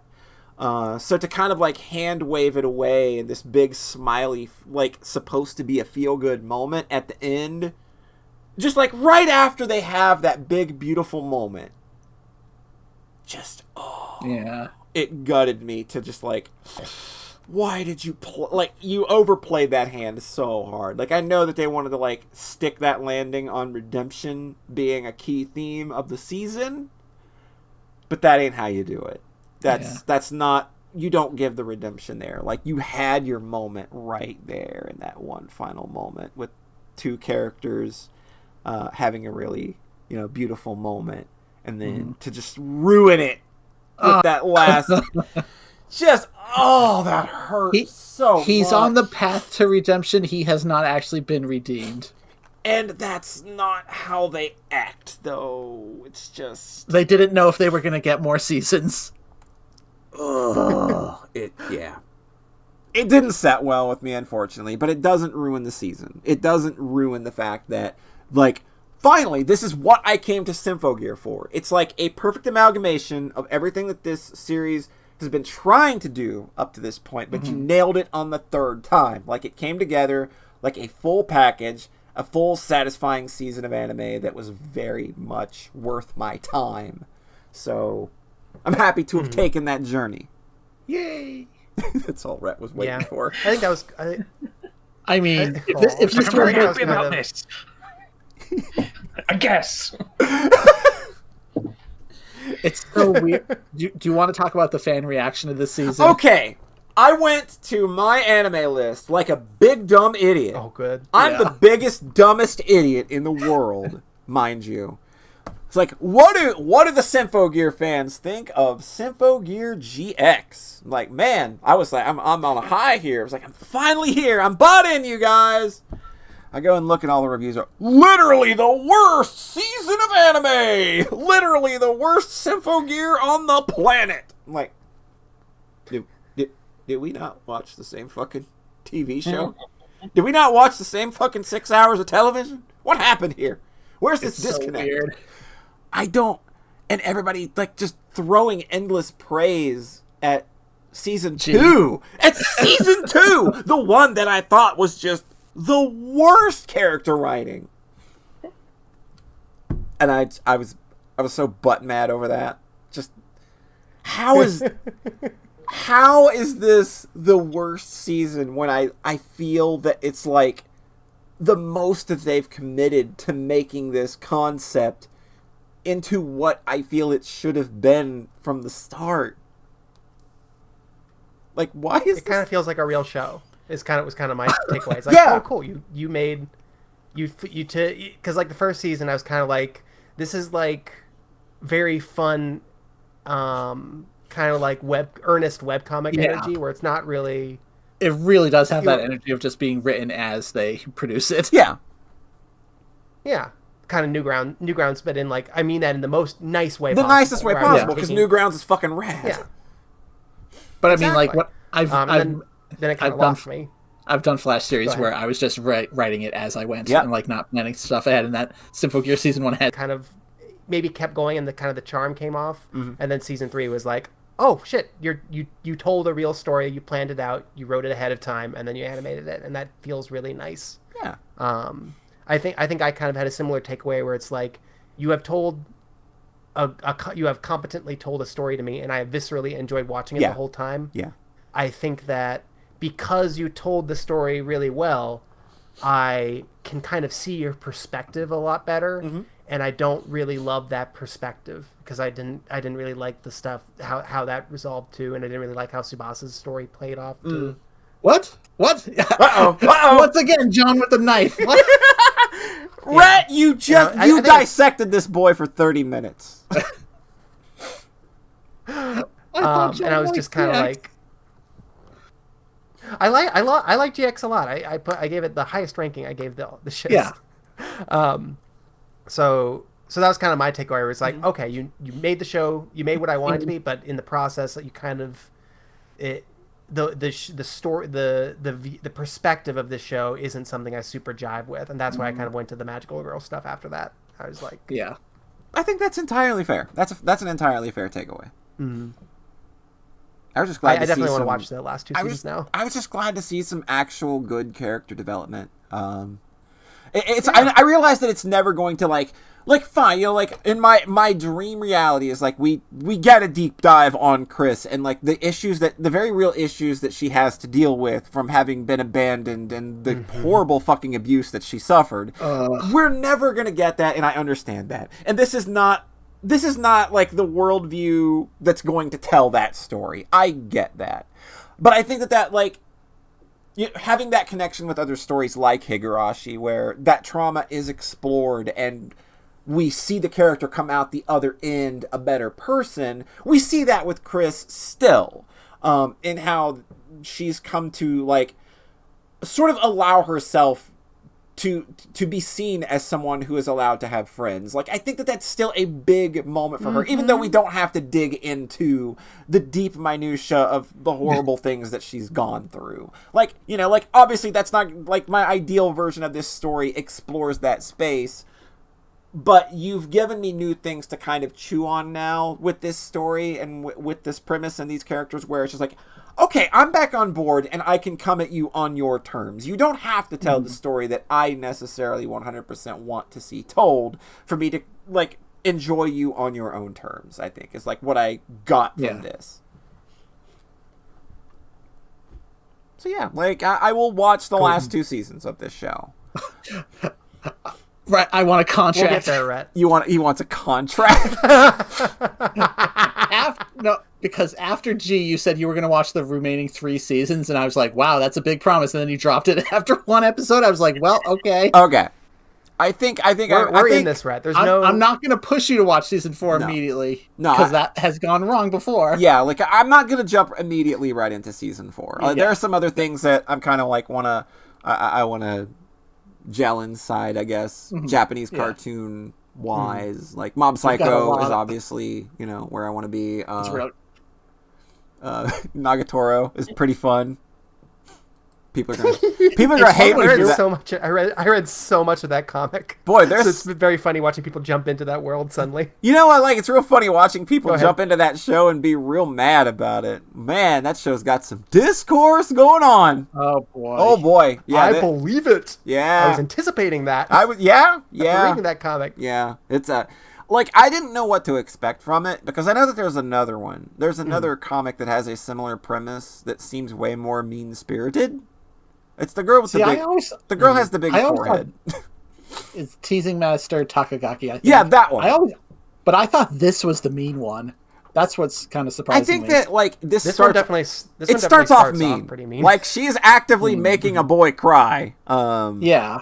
But that transforms. And you can start, like, it's only aired 2 episodes, so you can't. I've not read the manga, so I don't know where this story goes. But I've heard enough people say, yes, this story is going somewhere. Please just trust it.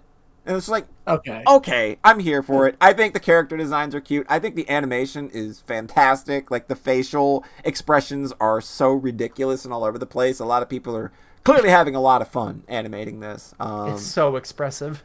And I think that even with, like, into episode 2, we've reached sort of a consensuality between the 2 characters that I don't think that it's necessarily as one-sided as many people are maybe painting it. But I understand that bullying is also a very sensitive subject, and I understand why, because, like, we talked about it with Watamote, where if that character ended up bullied, it would be terrible. You can't make that work. That's not funny. But this is handling that kind of material in I'm not going to say a more acceptable way. I just think that the tone with which it's coming at this idea and the way the characters are acting within this idea so far doesn't read to me as malicious as maybe some other things in this sort of same space that I've read about that seem maybe a lot more mean-spirited and exploitative. We'll just have to see, though. It's only 2 episodes out of 12 aired so far, and I thought it was just, like, I'm watching it, and it's like, it's no investment for me. It's just like, I watch it, I laughed a couple times, it's like, fine, whatever. I like the cute art. It looks nice. She has Can I share a Flesh gentle Fang impression? and Fang. Pardon, John? Can I share a gentle impression from the comics? Oh, sure. Without being, like, honestly, like, my takeaway, I read up to the most recent one like a year ago or something, and my impression was like, it was honestly a little disappointed because it started off very edgy and a little scary, and then it turns very gentle and nice and kind of like a nice rom-com. Right. So Yeah. I think that's what you're describing, that transfer, and it gets there organically, like it gets there in a way that makes sense. Yeah, like But I was kind of like, even 2 episodes in, I think they've done a good job at making these 2 characters kind of feel comfortable around each other, despite the fact that I don't think either of them know how to express that. That's sort of the impression that I'm getting, is like, I get the feeling that these are 2 characters that kind of maybe have a thing, but don't know how to really express it at all. And that's like, I've been an awkward teenager, so I guess, you know, maybe I can understand that headspace a little bit. Who knows? yeah, I think if I want something that just luxuriates in the messy, uncomfortable badness, I should probably just check out Scum's Wish or something. Yeah, that's, Oh, boy. there you go. There you go. That's a bandage you can pull off. So yeah, anime has been pretty good to me. Symphogear especially was a big surprise. Oh, Like I just decided to watch season 3 on a whim. Like, it was literally just, I'm sitting here. It is 10 o'clock at night. I have nothing else going on. This is still in my to watch folder on Crunchyroll. I'm going to press play, and then 3 hours later, I was just like, okay. You're doing something real good here, and I hope you can keep it up. And they did. So, yeah. Symphogear GX is the shit. Cool. And I think that the fan base is stupid for thinking that it's the worst season. to be fair, the people I follow are always like, which is very funny. yeah, the way John also just watched it like on a whim. Mm-hmm. But the people I follow are also always like, GX is not the worst season. Okay. Good. There are sane Symphogear fans out there. Oh, thank God. Good. I liked your tweet that you made at one point where you said, "What to F-Zero handshake Symphogear? GX is the best one."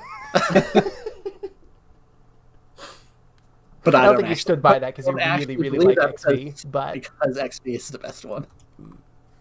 I know. Cool. I'll get to Symphogear Heaven's Feel. There you go. So, Nert! Good buddy, old pal. Is he still here? Are you still awake over there? Did I put you to sleep? I'm still awake. No, not at all. All right. Well, it's like oh, yeah. Yeah, it's your turn. Do you got anything you want to talk about, or do you just want to pass it on? Up to you. I'm not going to force you. I don't want anybody to feel uncomfortable. It's like, this thing is I've got like loads and loads of stories up here. It's it's kind of come up with a like a prompt for it. I'm trying to think like what would be good, what would fit in here. It's only because it's an awkward time. Like, I'm playing more normal games at the moment, whereas like usually, like a couple of months ago, I'd be like, you have no idea what I've been playing. Oh my God. I think you're sometimes you're always... surprised. See, that's the thing. It's like every time I tune into your stream, you're always playing something fucking interesting. Like, you are by far, like, of all the streamers that I watch, and I'm not saying this just to kiss anybody's ass. It's the reason that I wanted to pull you onto the show anyway, is that, like, of all the people that I watch stream, like, I always go to your stream and I see something new. And I'm just like, nobody else is playing this. Like, it's so... and like, a lot of my game purchase decisions have been influenced by you. So, like, I just picked up Darkside Detective. So, it's just like... Oh, that's true. So, like, I think that, like, you are far from playing normie games, because when I think of playing normie games, I think, like, the person that's playing, like, the AAA blockbuster that just came out this week or something. Yeah. So, like, while you might not think that you're playing anything totally like out of the ordinary, I think that like the fact that you were playing a lot of these cool smaller indie games and giving those the light and finding like more joy and seemingly in those than the bigger things, like that's what makes you as a streamer interesting. So I thought like, oh, surely you've got to have like one or two things that you could talk about in depth. Oh god, yeah. I mean, and because like this stuff I can talk about pretty much anything I've played. Like, I mean, I've got Buddy Simulator I've just finished. Words about that. And like Roundabout, maybe not so much. Like, I can't talk too much. Roundabout like is great though. Don't get. Oh, I it is. love that game. That was amazing. That was quite a ride. Literally. If you want me to talk, yeah, true, very true. If you want me to talk for hours, then I've got like The Letter or Outer Wilds. If you want me to not stop, put me on those. Well, we have done 7-hour podcasts, but tonight is not the night that I want to do one of those. It is 1 a.m. for me, so no. Oh dear God! All right, well, pick you something. What do you want to talk about? Like, what would you like to enlighten us to? Let's go for something quick. Let's go with Buddy Simulator. All right, let's go to Buddy Simulator. So, quite new, came out on my birthday this year. Oh, nice. Which I didn't realise. And it almost feels like it was written for someone exactly like me. Wasn't expecting it. I don't even know where I came across it. I think it was a Steam recommendation. I tend to like... And half the reason I find these games is I go to the Steam recommender and I go, don't care about the date, I just want how niche it is. What do you think, based on what I played and how niche it is? And it's like, here's some shit. And I'm oh my god. Right. It's a lot of trash, but going through them, finding the gems is what I do. But yeah, awesome. It starts off, and the entire concept of Body Simulator is it's like something written in BASIC from the 1980s, which is where I grew up. So yeah. You are in good company here. So, and yeah, so it's called Body Simulator 1984, and the idea is it's set in 1984, and like you found a floppy disk or something, you stick it in, and it's like, oh, this is your virtual buddy, just like run it, and it'll like learn how to play games with you, and you're like, okay, and it's proper. There's like a DOS prompt kind of thing, little BIOS screen. You go like run Buddy Simulator. You have to type it all in, and it really just starts off like, okay, hello, what is my name? What is your name? That kind of thing.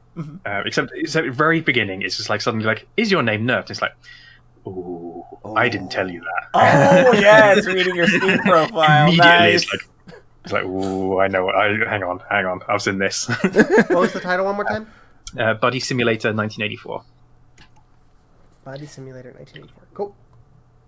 So it's read my name from the computer. I'm like, all right, okay, yeah, I see where this is going. But it probably starts off with like the kind of games I did play. I was like 6 or something, where it's just like, let's play rock paper scissors. What do you choose? Oh no, like pick a number. I'm thinking of a number between 1 and 10. What is it? 5. Wrong. Guess again. 4. Wrong. Guess again. It's like, okay, height of gaming here, and you play through a couple of these games, and they're all like that. It's like Hangman, but it's just like, it just says like, Nert is my best friend. Like, okay, you're on this level, fine. But you get to the end of that, and it's just like, we have played all of the games. I think you are bored of these games, are you? Yes, no. And like, yes, you are bored of these. Oh, okay, guess I am. And it's like, I would like to write a new game for us. Please give me system access. And it probably says like, here, type out this, like system access equals yes or equals true or something. And I'm like, equals false. And it's like, haha, you meant to type true, didn't you? Oh no. Oh no. Oh boy, here we go. Down the rabbit hole, because that's what I do in these games. You have to go down the rabbit hole. Oh yeah. And it just goes from level to level to level. So it opens up, it says, okay, just going to quickly reboots to get close to the game. You have to open it back up again. And you're suddenly in a text adventure. It's gone from, tap one, press enter. It's now a text adventure. It's proper like go south, pick up item, do this. And I grew up with those as well. So I'm like, oh man, this is flashbacks.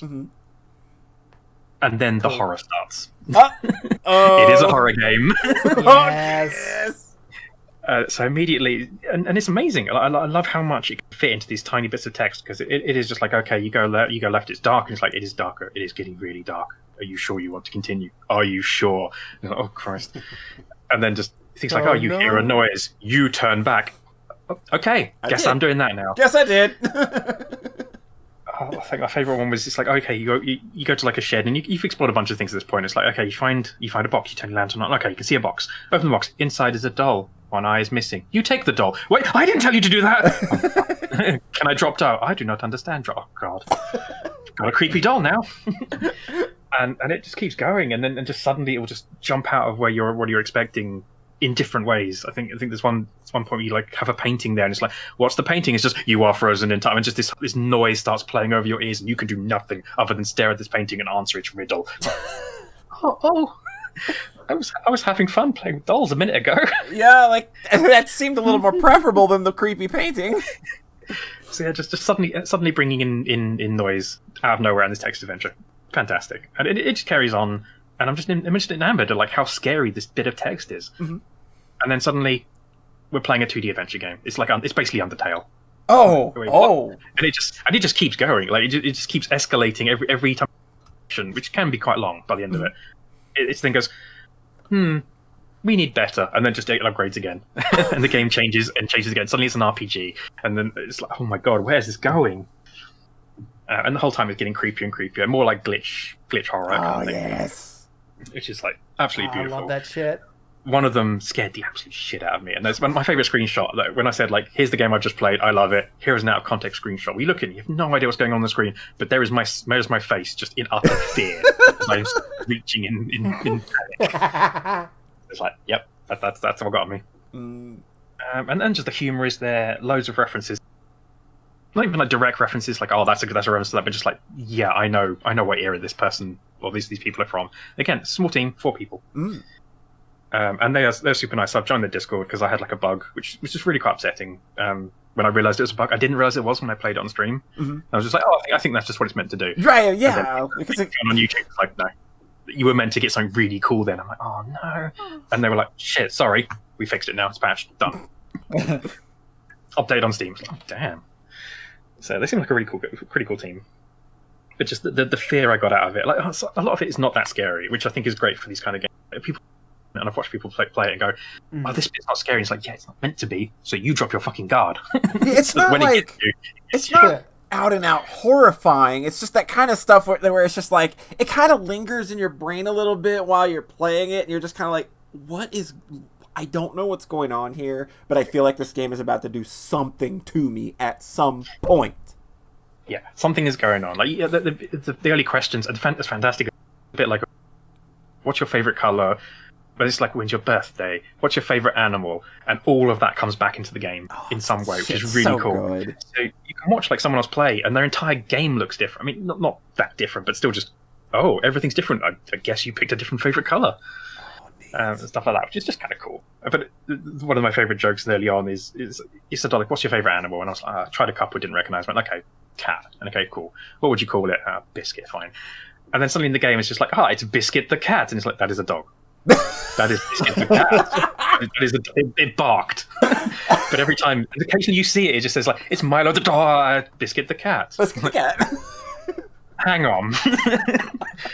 I don't think you wrote this game. I think there was a game before this game. Oh, shit.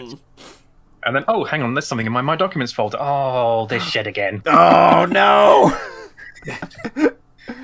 Did the game actually fuck with your My Documents folder? Because I played a game called One Shot that did a lot of... One Shot. Oh, God, One Shot's so good. Oh, God, yeah. Like, that like... Yeah, like, this is another one, like, you've literally brought 2 games to the table where it's like, I probably got to play that, huh?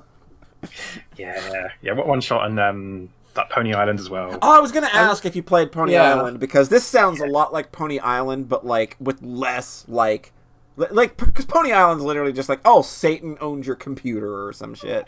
It's over the top and it's silly, but I feel like I didn't run out of patience with it. I just kind of, like, I think that it lost me because I think it lacked something where it's like I wasn't finding the joke funny anymore, and I don't think that it had more than the one joke going on was the problem. Whereas the bits and pieces I've seen of Buddy Simulator seem like it's a little more consistent, and it changes things up so much that you don't have time to get comfortable.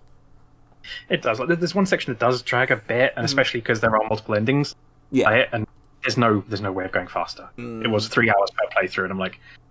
And when you kind of realize what things aren't different, because they feel different at the time, and some stuff is, but after a while it's like, no, these beats will always land, and I've got to play all of them again to get the next ending. So that's the one downside.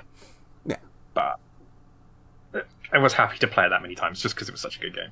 Yeah, like you seem to really be enjoying this one. Anytime I kind of checked in on you. It's the humor. The humor's right up my street. So much of it's so horrific, and it's so so it's one innocent, but like this is an innocent question. Can I do this horrific thing instead? And it's like you can, and there's an achievement. It's like good. They know me. They know me too well. There's games that are just suited to your personality. Like when you find and connect with those, it's always a cool feeling. And then that becomes the problem. Is then what do you play after that? And if I keep running into that, it's like I've got a reputation to uphold now. I need to find wackier games. I keep doing it, I think that you are going to be fine, like anything that you play, because, like I said, like I feel that like it's less about wacky and more of just like interesting things that I like might not have looked at or have noticed, but you're surfacing them, and I think that that's like a cool thing that you do. But at least that's from the outsider's point of view. It's less about he plays wacky games and more just like he finds interesting shit that I just wouldn't think to look for. Yeah, I think that's my favorite thing, especially when you drop by finding games like talent. Yeah, like what are you? Where did you find this? I can't even explain it. It is. I'll look through games and be just like something about this one to me, and I don't know why. Right. And sometimes I don't even understand it. There'll be games that I played where I'm like, I don't think this is going to be fun, but I'm going to have fun making fun of it. Mm-hmm. And no, the game turns out to be one of my favorite games ever now, and I'm like, oh my god, how does this keep happening? You can't curse that kind of luck. You kind of have to be thankful. Like you're always finding cool shit. Like you're always, it's always going to be cool. Don't jinx it. I'm streaming 100%. That's why I'm still streaming so much, because it's like this is my niche. This is what it's making me play games, because I wouldn't be if I'm streaming. Yeah, like we all buy games and they sit in our damn libraries, and we're idiots doing this and letting this shit pile up, and then like we complain about a backlog. But games aren't obligations, so stop thinking about them that way. But you found a way to kind of channel that, and that's really cool. And I guess on that note as well, like, I almost wanted to talk about this right from the beginning, from our cold open, of just kind of, things that should be innocent and are not. Mm-hmm.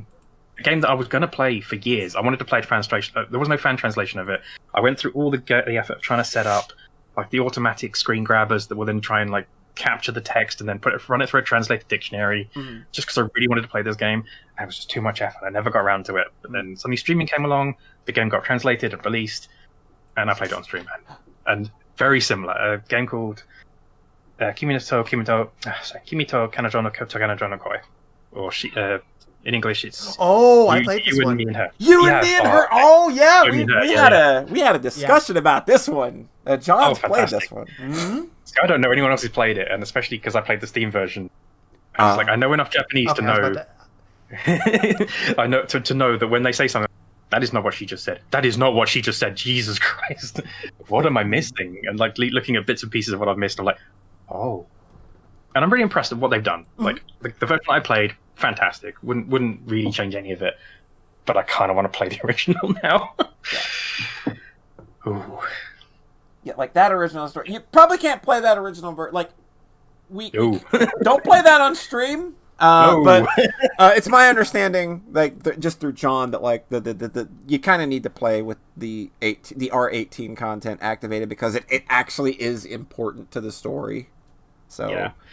I assume it felt like something was missing. Yeah. From my experience, so I want to replay it at some point. Yeah, so from my understanding, like they did a really good job of cutting it out. It's just hilarious when you spot the It's still cuts. good. Yeah, it's still definitely good. Tell us what you're doing with it. And then that's the interesting, because I don't know anyone else who's played it, so I can't talk about Miyuki Hell, and I want to so much. So that's fantastic. Like I was like, I don't need to talk about the game, but no, what's that? Fucking loved it. I have never seen a game do that. My God, I didn't expect it. I didn't know about it going in. No one spoiled it for me. Oh, that's awesome! And I cleared it first time without having any idea. Just suddenly, I was just like, you must answer like 10 questions, get them wrong, and you're fucked. And I was sweating. I was just like. No, this is the danger. Like we've spent so long in Miyuki Hell. This is the danger zone. If I fuck this up, I don't know if we're going to get another chance. I don't know. You probably would, but oh my God! And then just getting through it, and then just saying like, by the way, you couldn't have looked that up. guide wouldn't have helped you. And I was like, is that true? And then someone in chat was like, yeah, that's true. Oh. Because I sat there and I explored the game. Yeah, the fact that I just explored the game naturally because I wanted to. And I saw clues, and I didn't know there were clues, and that blew me away. That's rad. This is another one that's on my to-do list. I am sad. There's one scene that I missed, and I'm very sad about it because it's my scene. It's 100% the kind of scene I would have wanted to. But, never mind. Oh, well, Good show. Should anything else you want to bring to the table before we kind of move on back to Red or something? Or No, that's good. cool. Well, John, I believe you were next, actually. Thank you, Nert. Yeah. Sure.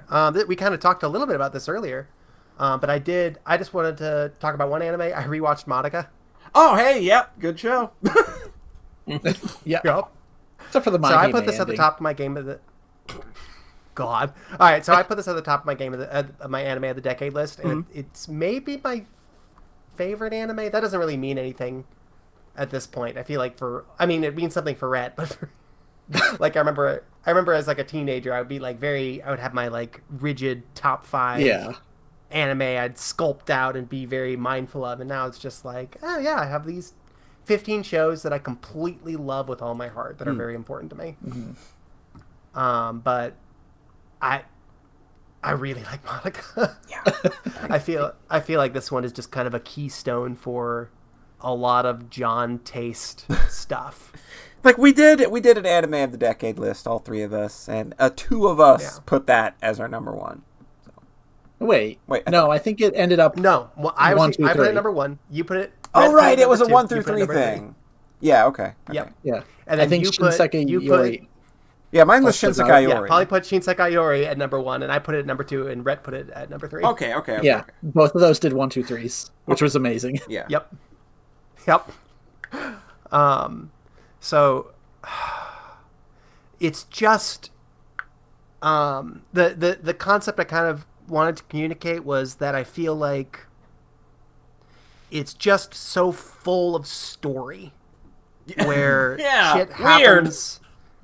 Where shit happens that matters and the consequences stick through and people have their arcs and they reach like these very satisfying conclusions.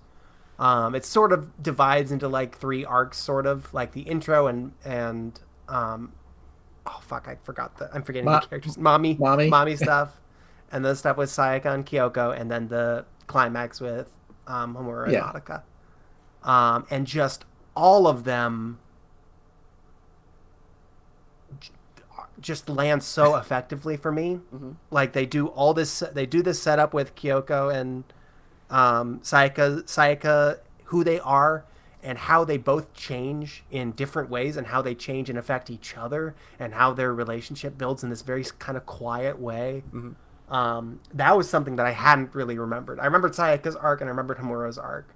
Yeah, like those are the main kind of the big loud arcs in that those are the big ones, but I didn't realize like how much great character work they did with Kyoko. Yeah, I didn't realize how much great character work they did with Mami.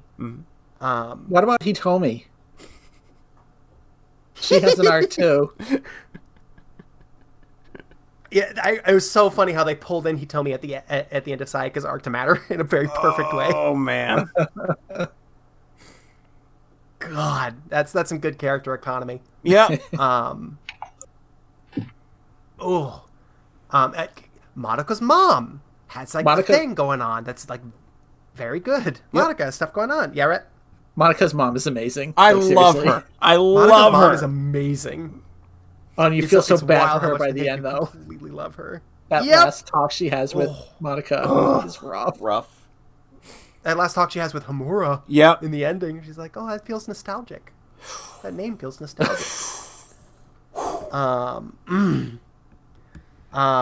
I think that, and so those were my 2 takeaways. Was like there was a lot going on in the story beyond even just those 2 big arcs, which are so well done. Like Rhett was just waiting for me to get to episode 10, and I was like, "Yep." Like that's the moment. So they do this whole character. Yep. And then you're just, that they had that story in the background, that they didn't even touch it until the last 3 episodes. It's crazy because how they had late all this other stuff.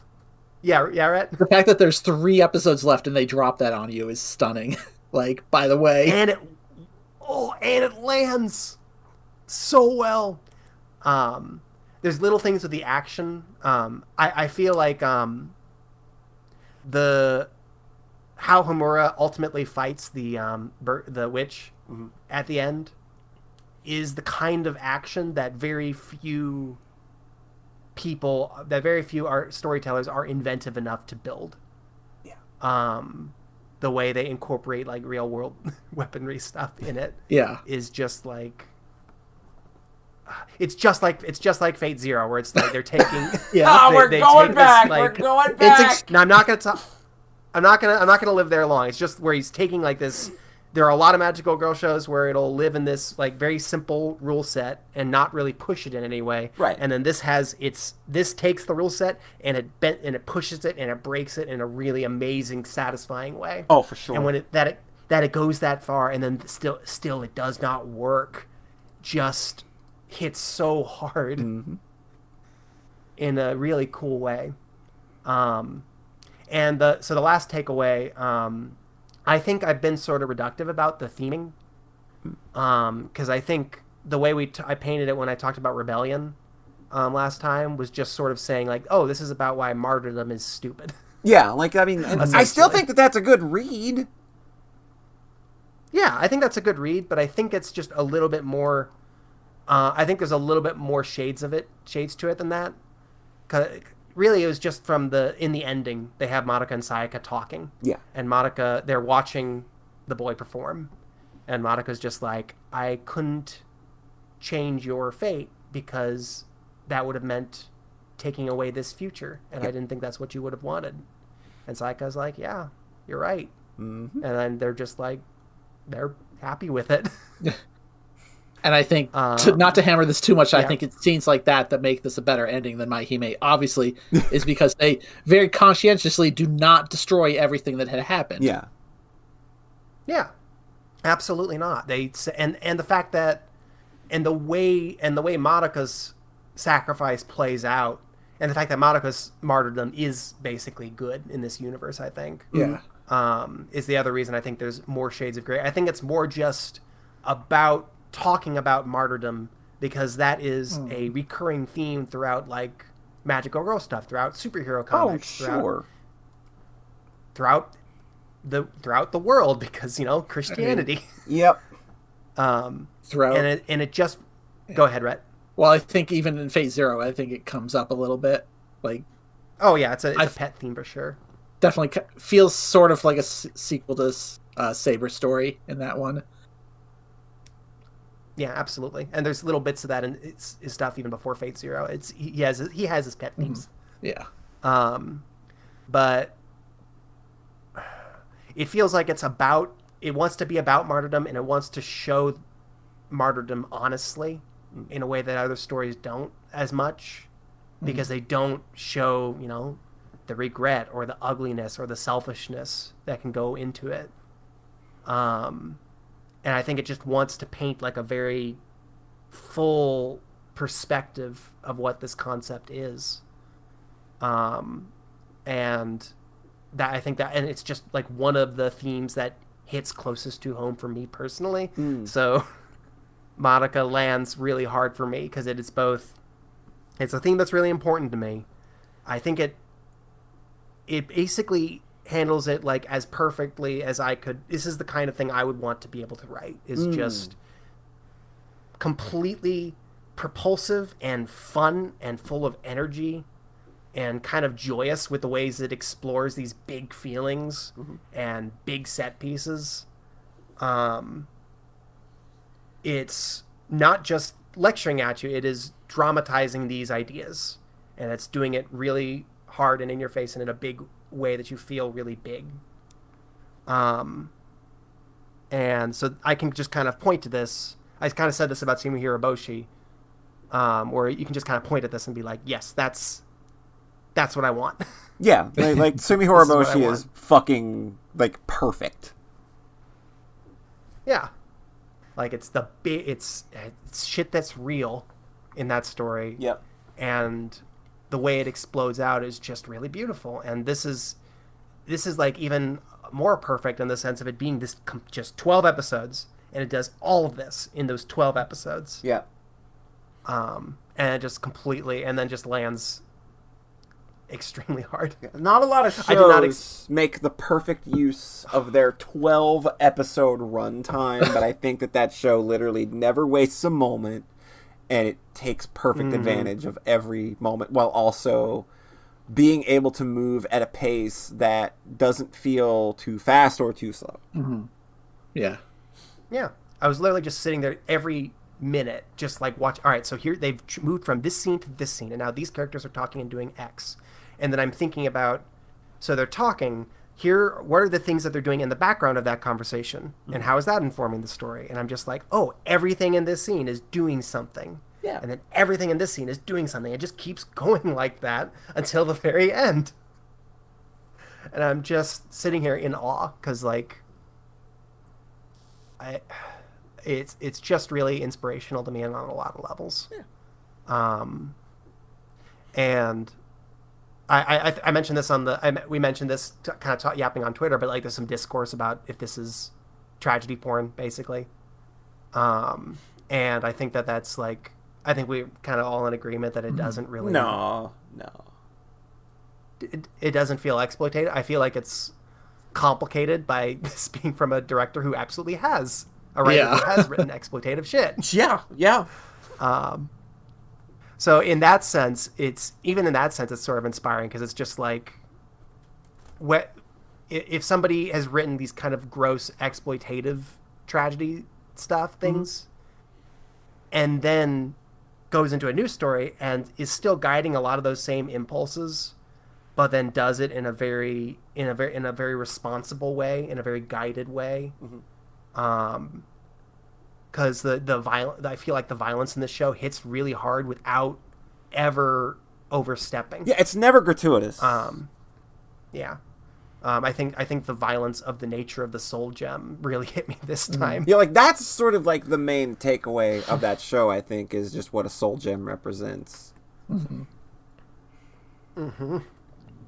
So that's just one more way it's kind of inspiring. It's just like, okay, yeah, you can tell a story like this and have it not be gross. Because I was really insecure about that when we made Her Lullaby, when I made Facets. Yeah, like we were very conscious during making that game. There was just, we don't at any point want this to turn into murder porn, but at the same time, you do want to indulge writing from that perspective and sort of basking in that kind of brutality to kind of explore that space as a writer.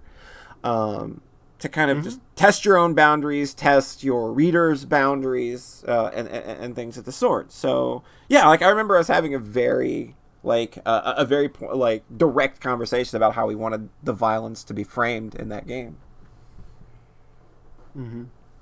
So that's like the last way it's really inspiring. It's just like even in a vacuum, this is kind of like a perfect story to me. Yeah. But then considered in the greater context of this dude's work, it's also inspiring in that sense of like, okay, you can guide a perspective that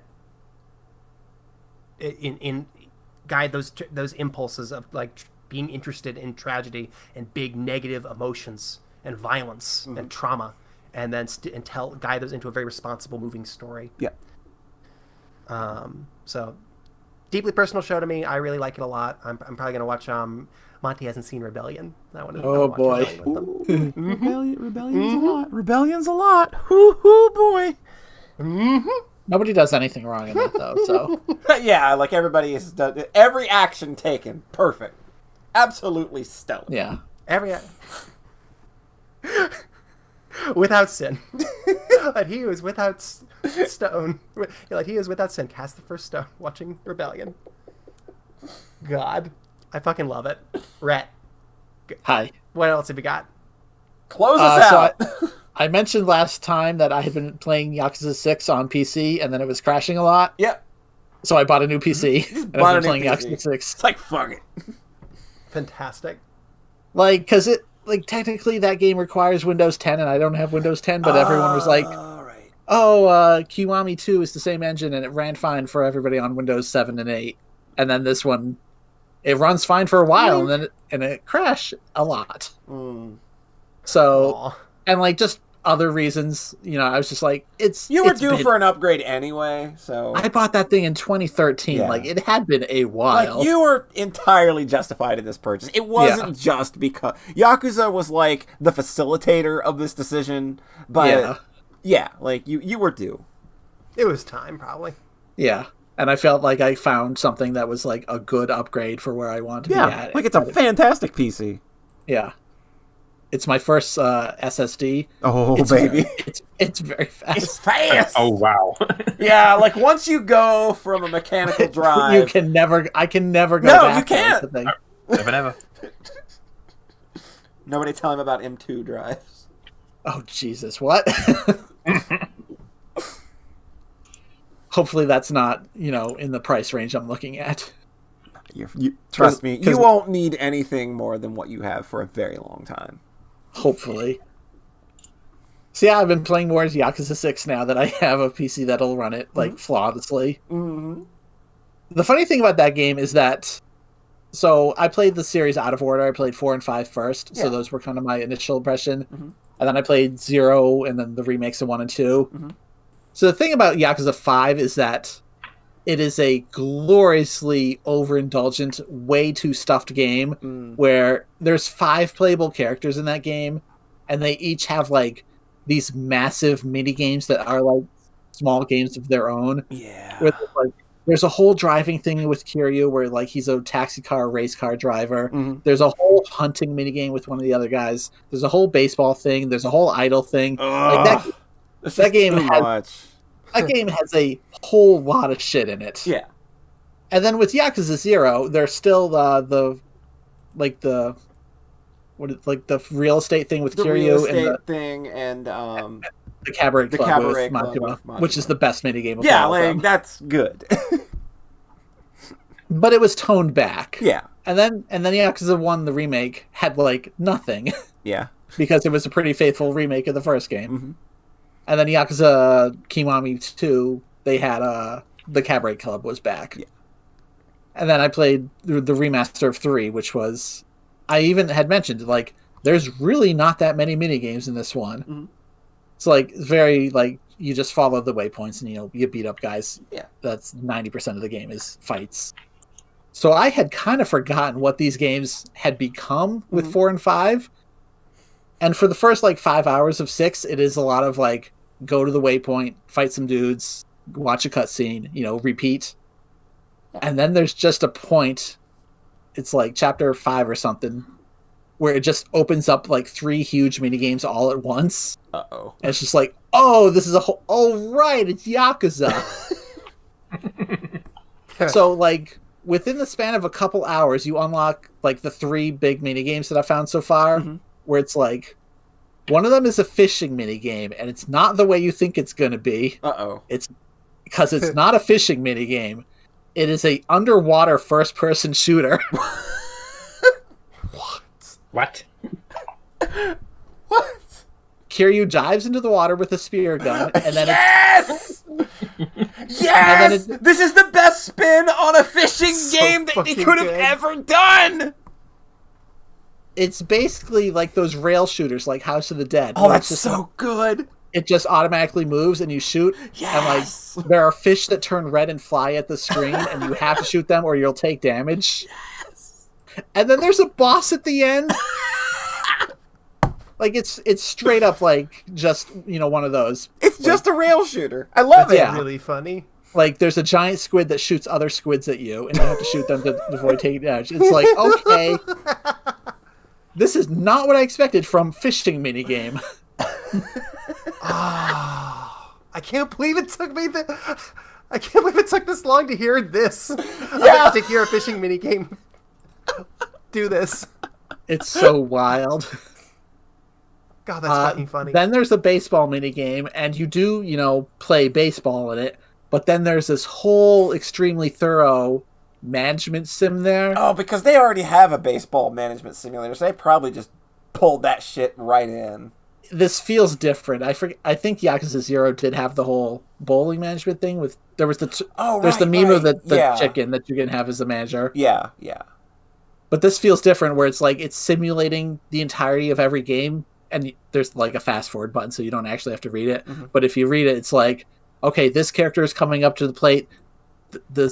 The pitcher throws a curveball. They swing and they hit or they miss. The count is 0-3. Yeah, and it just goes through every single motion of a baseball game, and you can hit fast forward and it does it in like 5 seconds. So you just see the text log like, like flying by. Nice. And then like a couple times a game, it'll be like, okay, now you get to actually play the video game and manually control a batter. And it's not always Kiryu, which is kind of weird. Interesting. It's not like you just play as Kiryu when he's at bat. You play as anybody like a couple times a game. And then there's stats for the players and leveling them up, and then like recruiting them across in the town. It's just then the whole story about wanting to beat this rival local team, and then you beat them, and then like, oh, we're gonna play the All-Star team we're now. We're gonna be in the Nationals now. Yeah, it's like, and then these side stories start to interact with each other. Where there was this baseball player that I could recruit if I got him a tasty octopus, which meant I was diving into the water to go get a tasty octopus for him. So I had to play the fishing minigame to progress in the baseball minigame. And then there's this whole other thing about, like, there was the story setup is that there were these color gangs, and then this big gang called Justice destroyed all the color gangs, and then they themselves became a threat. Oh, right. So now you've got to build up your own gang to beat them up. And it's like, it's not quite tower defense. It's like, it's tower defense, but you're on the offensive. Oh, neat.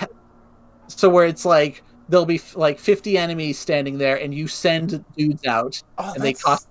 That's neat. It's fucking crazy. So you've got this whole like recruiting people across town as usual, leveling them up. There's different units with different stats, different special moves, and there's you can send out like 100 units at a time and just have them beat up the boss. It's cool as hell. And it's just like, oh my god, this game completely just 180'd really hard all of a sudden. It sounds like it 180'd in a really fucking cool way, dude. Underwater fucking fishing is my shit. But it's just like, oh right, like just the whiplash from Yakuza 3, which was the kind of the barest bones one of them all, to this is just like, oh right. And I don't even know that this is all that's in the game. It's probably not, right. But this is probably the bulk of it because it all comes at once. Mm-hmm. And then like that, the clan stuff has this whole storyline of like, oh, you've got to beat the 6 psychopaths are like massive leaders. And I've actually gotten to the end of that progression. Oh. And they're like, this is the final battle. And then you beat the last one. And they're like, did you think that was actually the final battle? No, this is the final battle. And, where it's like, there's a traitor in the midst, and you've got to fight because like this is all a front for the Yakuza, of course. Right. It's like, it's madness in the best way. This is so good. Excellent. Yeah, there was one of the games, I think it might have been Kiwami 2, had a whole Majima construction minigame that I like didn't engage in at all, but I am playing the ones in this at least. Because like when these minigames, like if they drag them out too much, and it's like I'm spending like 10 hours playing a thing that doesn't actually progress the main story, it starts to be a little silly. And that's like fun. That is something that Yakuza is known for, is just the depth that those minigames have. Like that's not like that's just what that series is. But I think that's where that series is now. It's like I think 4, 5, and 6 really amped that up, especially 5. Like 5 went kind of crazy with it. So that's the thing. I have no idea what Like a Dragon has because of the whole RPG stuff. Oh like, yeah, that's like that's a whole other just weird ass nut to crack into at some point. Yeah. So I have no idea if that like continues the minigame, side activity tradition or not, or if they just really focused on, because apparently the main story in that one is like dramatically longer. Oh, it's a big one. Yeah. The how long to beat on Yakuza 6 was like 15 hours or something. I'm like, oh, or you could spend like 30 hours doing these mini games. Yeah. Whereas like Yakuza Like a Dragon was like 40 hours main story. Just and the I'm main story, Jesus, that's a lot, huh? God, Yakuza 5 was so much. I've also been playing Binding of Isaac. Well, yeah. The new Sorry? one. What's Repentance? I saw a thing. So I started from a new save file, which was Yeah. kind of silly of me. Yeah. So it has taken me like a couple weeks just to actually unlock the new areas. And then I saw a thing last night about how much they've actually added that almost made me want to just go back to the old save file that had mostly complete completion marks for the old characters. There is a staggering amount of grind you could do in this game to the point where I thought this might not actually look like it's for me. I've had some people say it changes the game entirely. Like, There's, I don't know how you get to it, but I saw a thing that was just like, oh, there's like upside down mode now, where it turns the whole game upside down. Oh, good. You know, figuratively speaking. Nope. Yep. Not gonna nope right on out of that. But I've been having a good time just playing kind of the polished version of the old stuff. Yeah. And then unlocking the new floors is like, oh, like it's definitely, it's harder than the game used to be, but if you've played a ton of Isaac, like you kind of need that at this point. Yeah. Like being surprised by enemy patterns is like, it's fun. Even if I go, that kind of feels like bullshit, I'm sure I'll just memorize it eventually. Yeah, like that's how you play that game anyway, is just like everything feels like bullshit when you start playing it. Yeah. But you just fall into understanding the patterns that they throw you, because there is a finite number of patterns that they throw at you. Yeah. Like enemy placement and spawns aren't 100% RNG. No. But there's like something like 3,000 new rooms just in this expansion, which is a lot. Yeah, that's a lot. Oh boy. So you're going to be seeing a lot of new stuff for a while. Yeah. yeah. I think I played the card game. Oh, the Legend of Bumbo? Yeah. Never played it. Four Souls. It looked cool though. The visuals were really cool. Never played it. Yeah. No, so I kickstarted the actual physical card game. They have a Four physical Souls. card game. Yeah, really good. Oh, is it? It's basically the game we pick up these days. Like, it's supposed to be only like one players, but it just takes longer. Huh. I had not expected that to be like something that was actually worthwhile. Yeah. I just picked it up because I like Isaac, and it was like, this is gonna be cool. I mean, played a couple of games and went, this is a lot of fun. It is as chaotic as Isaac. Like a lot of the gameplay mechanics you kind of see reflected in it, and you're like, shit, how did they manage this? That's really cool. Nice. So yeah, I'll keep going on that. I'm kind of positioning that as like the game I don't mind spending years on. Yeah, but then having seen what they did, it could take years. It could take years. Is it like that weird Hades grind that you found out about and that kind of killed your motivation? I mean, I wouldn't say kill motivation, but it's like, oh, maybe I should just roll back to the old save file. Yeah, like at some point, just load up your 1001% file again. You earned it. Yeah. Because, man, don't want to go through the Lost and some of those other characters again. No more Lost. That is the primary reason that you cannot get me to start a new file for the expansion. I was like, nope, I'm not doing the Lost again. I did all that shit. Yeah. I filled that fucking report card up. I'm not doing it again. Yeah. Well, don't worry, because there's new check marks to get. Fuck it. With every character. Fuck it. Yeah. Fuck it. At some point, you go, well, how good are those items you unlock? Yeah. Apparently, you only need to play on hard mode to unlock like 3 items total. Oh wow! But I just like playing on hard mode. Yeah, like more... I like once I went to hard on the original, I just never went back. Like I don't see the point.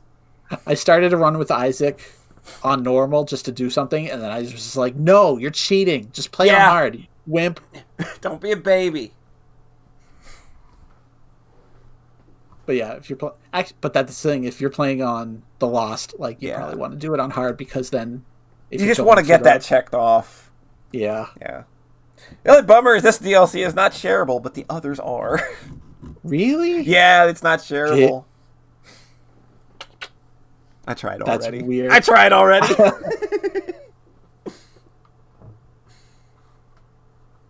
So that's what I've been into. Cool. So I guess that means it's time for us to wrap things up. Nert, I appreciate you being a very good sport and coming on. It was absolutely a blast having you on, and I hope you enjoyed yourself. Hope we weren't too long-winded or boring for you.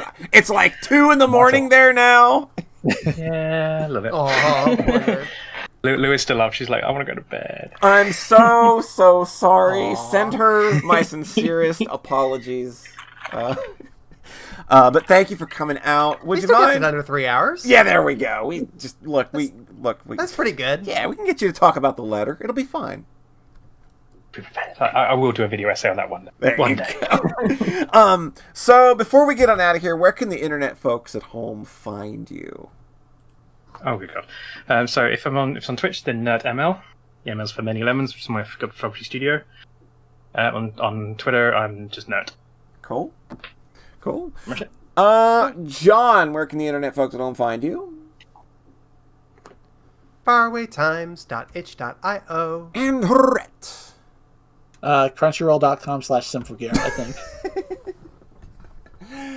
And of course, we appreciate everybody coming out and hanging with us, of course. It's always a blast, and anybody that downloads and gives us a listen, thank you very much. And be sure, once again, to give our boy Nert a follow. He plays super awesome games, and it's always a good time. So we will catch you in another 2 weeks. And remember, we are the podcast that loves you. We are the only ones that love you.